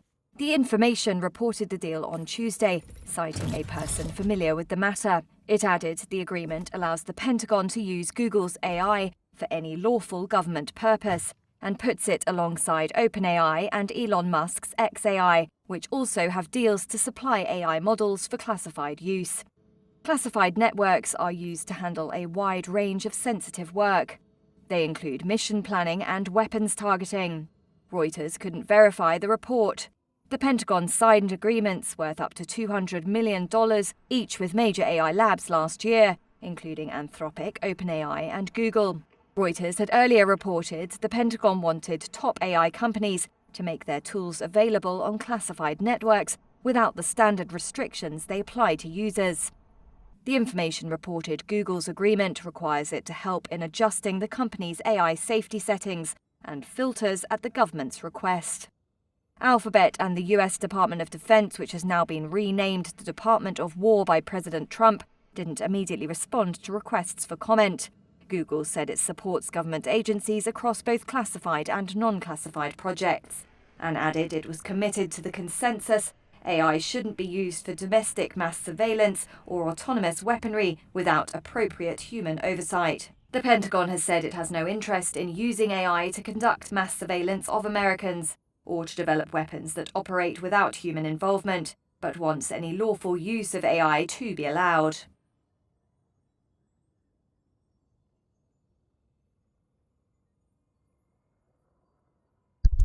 All right. Give me a second to get resituated. All right. Let's see if this works. All right.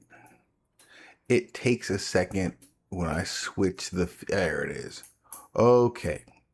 I got Mike. All right. So let's do a little bit of maintenance since now you guys can't see it. I can go over here and turn that on. And we are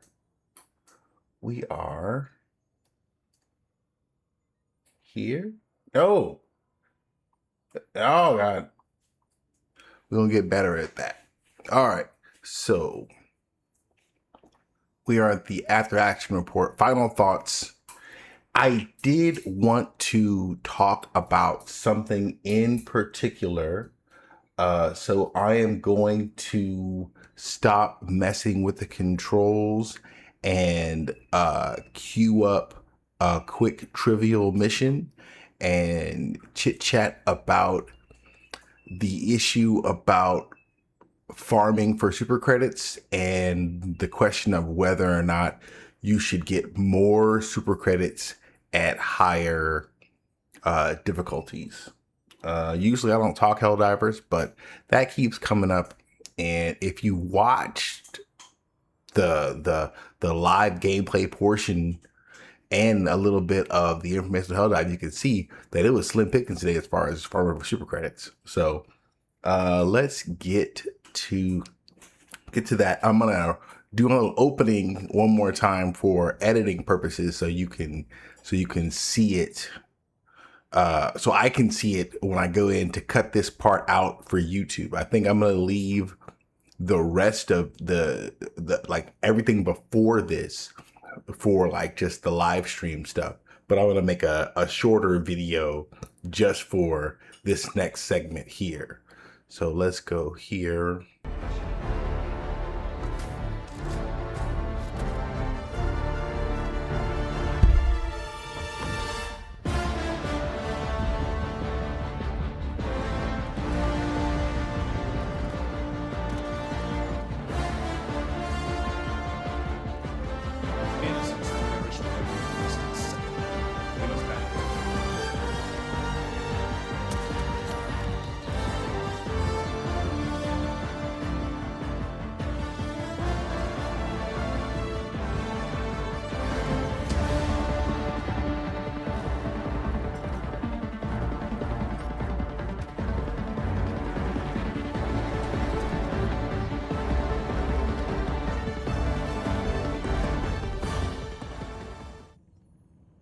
Okay, thank you, and welcome to the podcast episode.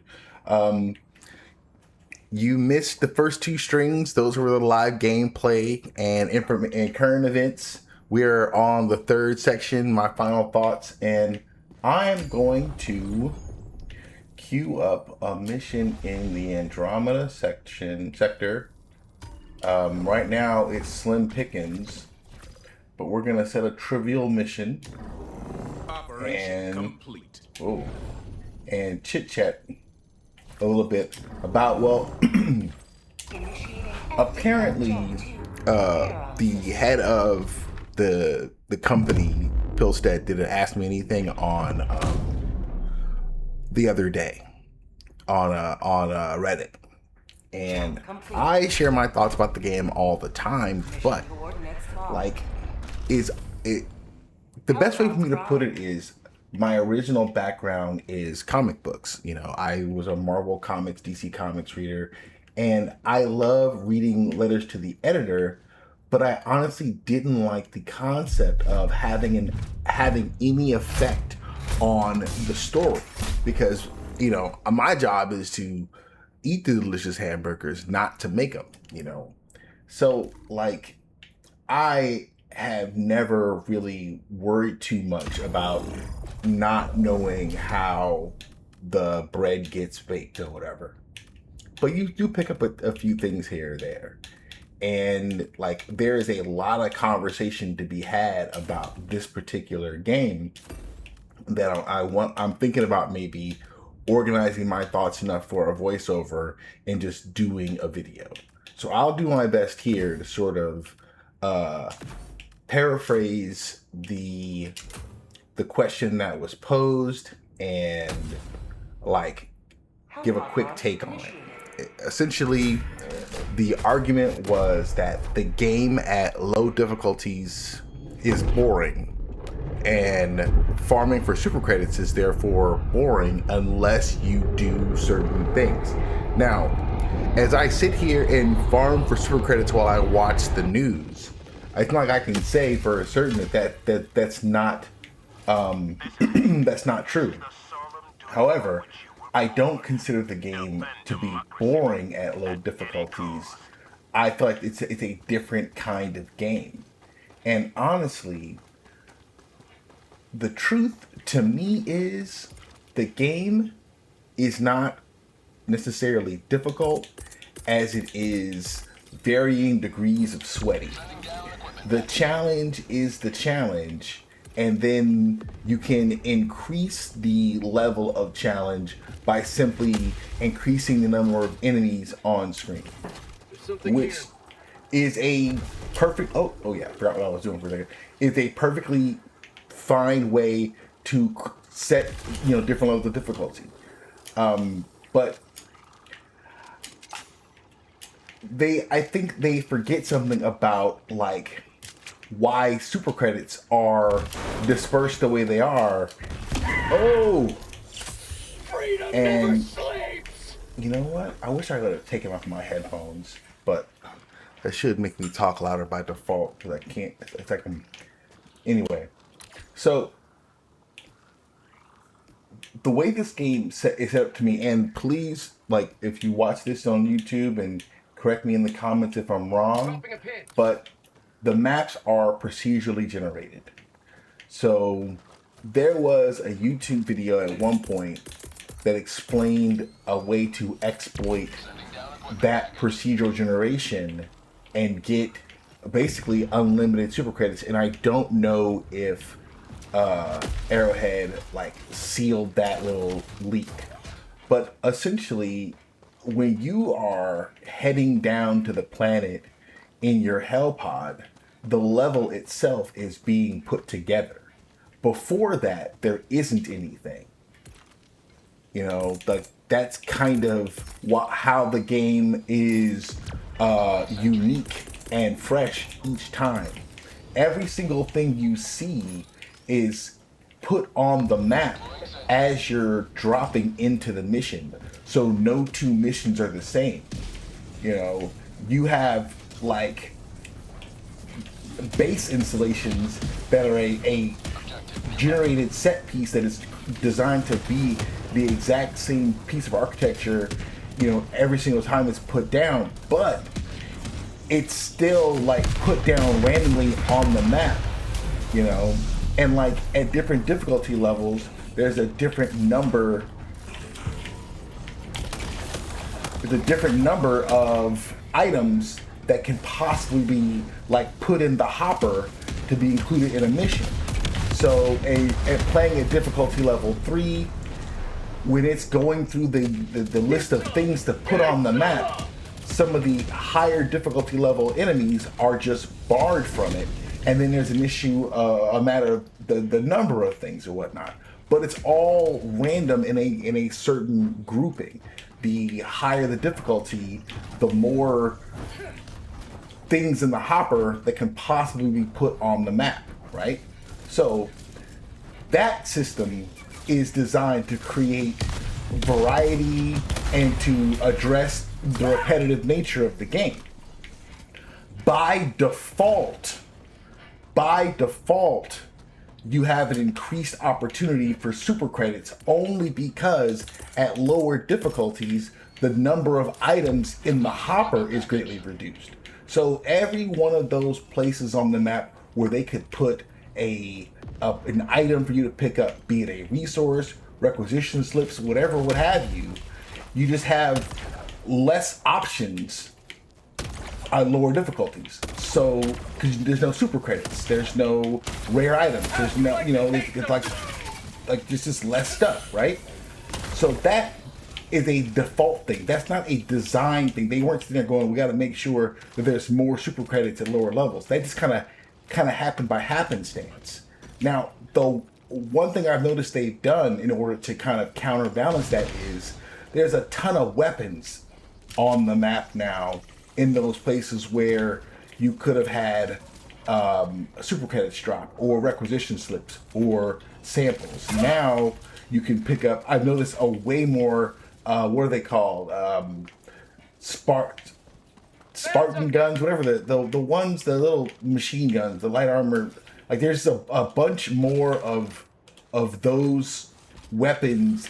There's electric guns, and you name it. They just add. I think they added more to create more options in the hopper, so that there's less super credits available at lower levels, and that's one way to address it. But to me, it's like you're trying to make one group who wants more opportunities in their play style have a higher sense of fairness, but not really addressing the difficulty at obtaining super credits. Like, in other words, in order to fix their problem, he made it harder for me at lower levels to get super credits. And I'm like, that's not really a fix.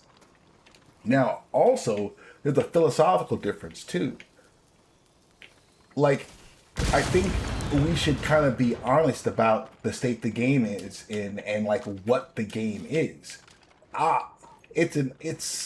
It's a paradox maybe. It's the best game I've ever played. But it's 2026 and the state of things is this isn't really a game like that. It's not complete. Live service sort of saved this whole concept. But if it wasn't for live service, I don't think we'd be playing Helldivers 2. I think it would have died on the vine as they ran out of money, and then also the engine they were running on stopped being supported. Like, there's a whole bunch of stuff. Tencent came in and had an infusion of cash. We see the entire live service sort of gambit by Sony, where they greenlit like 50 million live service games, all go to shit because like this is the only one standing, and they are on here like talking directly to fans, making what feel to me like some empty promises, because while they're saying all this stuff, there's still like bugs from the first beginning of the game that they can't fix. It's like one of the things they keep saying is we gotta turn a profit, and so the live service function of the game is selling war bonds. If you make grinding for super credits part of what you consider the most fun thing to do, you just sort of hamstrung their ability to turn a profit, because now you're getting super credits at a high rate, and so the game is sort of paying for itself. And that's not what the super credit situation is designed to do. It's designed to kind of be an incentive, to not feel like you're being nickeled and dimed to death. But you're telling me you want to farm for super credits on level 10 missions where you're already gonna play for hours and hours and hours, and now you're gonna, and in those 3 or 4 hours or whatever time you're putting up, you're gonna earn like $40 worth of war bonds? Like, they're gonna stop doing war bonds. Like, it's a sweet spot to where it doesn't cost them money and they can actually like get what they want out of it. And I don't think making it easier to get war bonds or credits at a higher difficulty level gets you there. I think it makes it even less likely that model is taken on by other developers. Like, a lot of the stuff that Arrowhead does to make up for the fact that Sony has them by the short and curlies and they can't let go of this wolf now, is that they created a model that other developers can follow.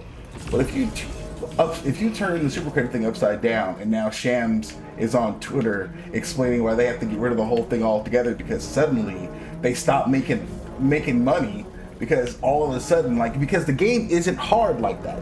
If you told me right now I can unlock a war bond in a few hours by putting it on level 10 and jumping into a 4-man match, I would do it, because the game isn't hard like that. It's just sweaty, and I don't want to play with that level of frustration. But the outcome is the same. The enemies die the same. I may have to make a few choices different on the loadout I take, but ultimately none of that turns into like a rewarding experience. It's just forcing me to do this meta build frustration fest in order to save a couple of bucks. I would rather have the game be on what you would call easy mode to do that, as opposed to like the sweatiest, because if you want to see people stop playing, make them put like the free cash behind the sweat. I just think long term it's antithetical to what you ultimately want the whole game to be. I think that also you're asking them on a design level to kind of rework how the random generation of the maps works too.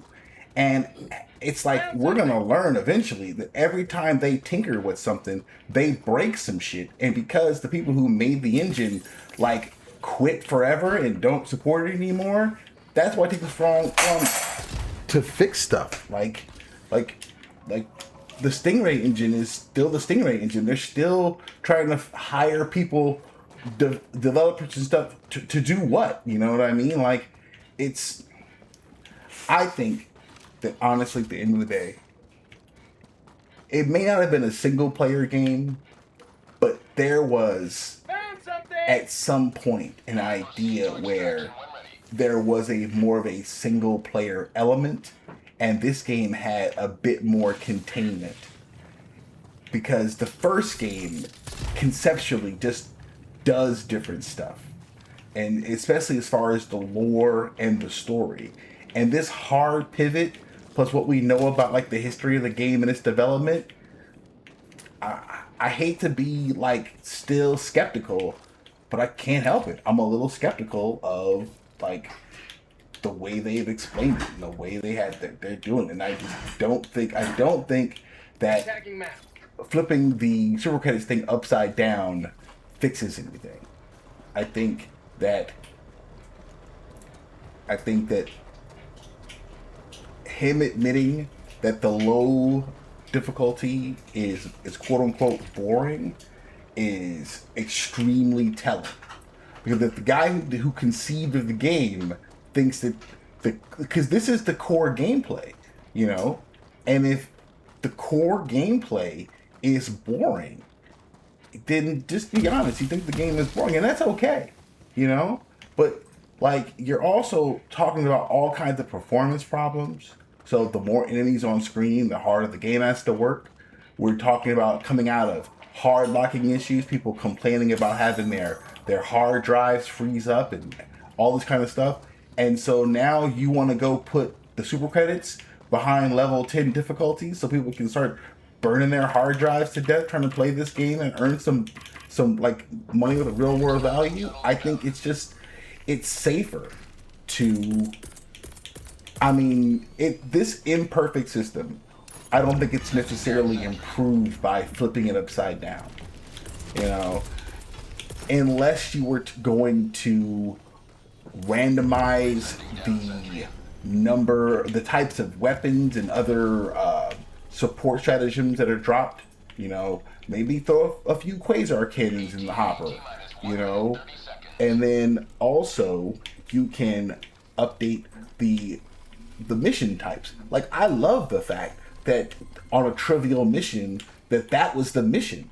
That was dope. I mean, I know I'm chit-chatting and talking, I'm distracted, but that's cool that if someone is just starting out playing the game, how's it going, first time chatter?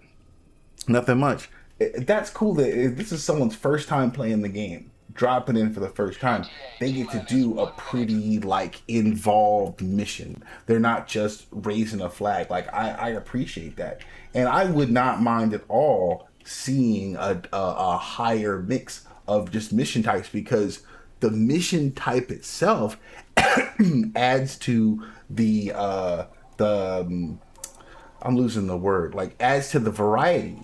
And then the difficulty is still the same because you're not dropping factory striders. But you can do that one where you have to basically destroy the installation and it's firing those heavy lasers down.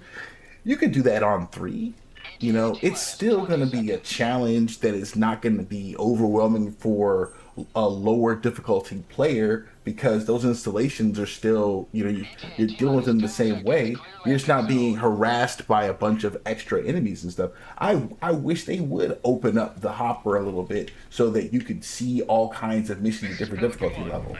And I don't necessarily mind them having more chances at super credits at higher difficulty levels.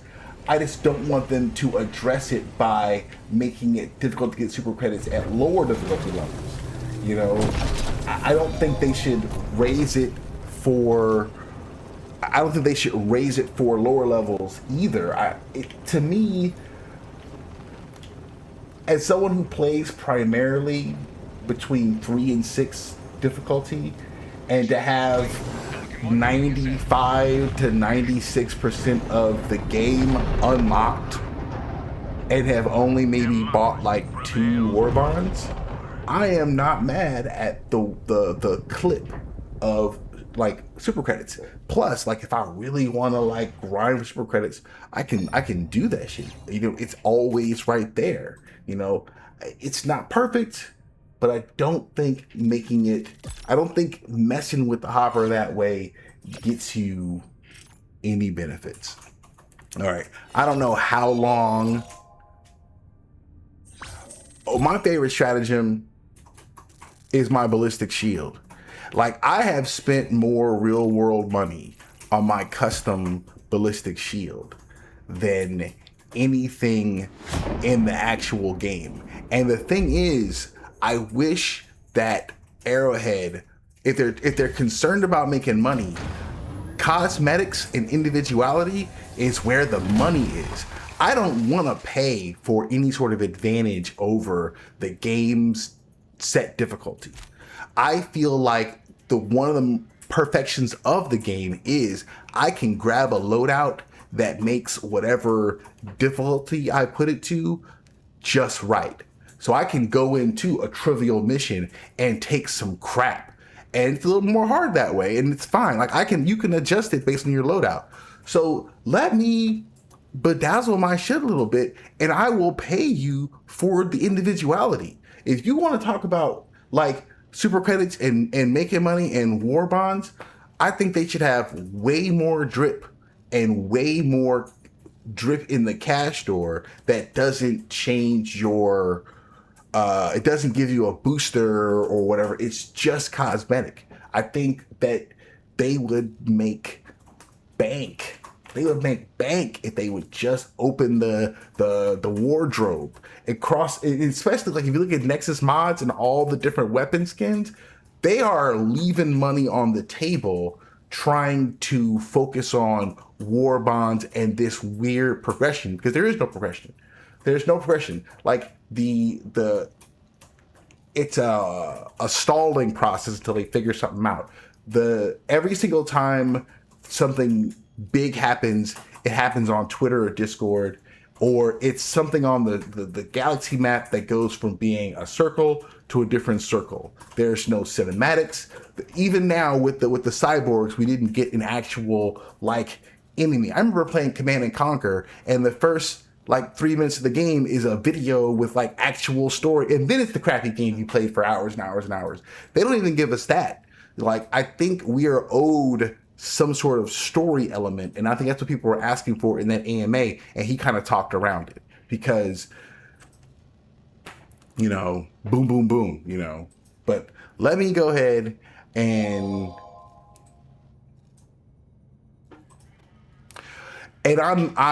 I'm all for what brings people to the game, but I honestly feel like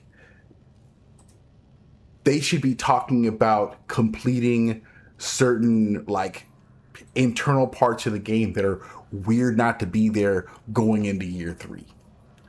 But man, thank you for checking this out. I'm trying to cut it short because I have to edit all this, so I'm only going to edit this last part.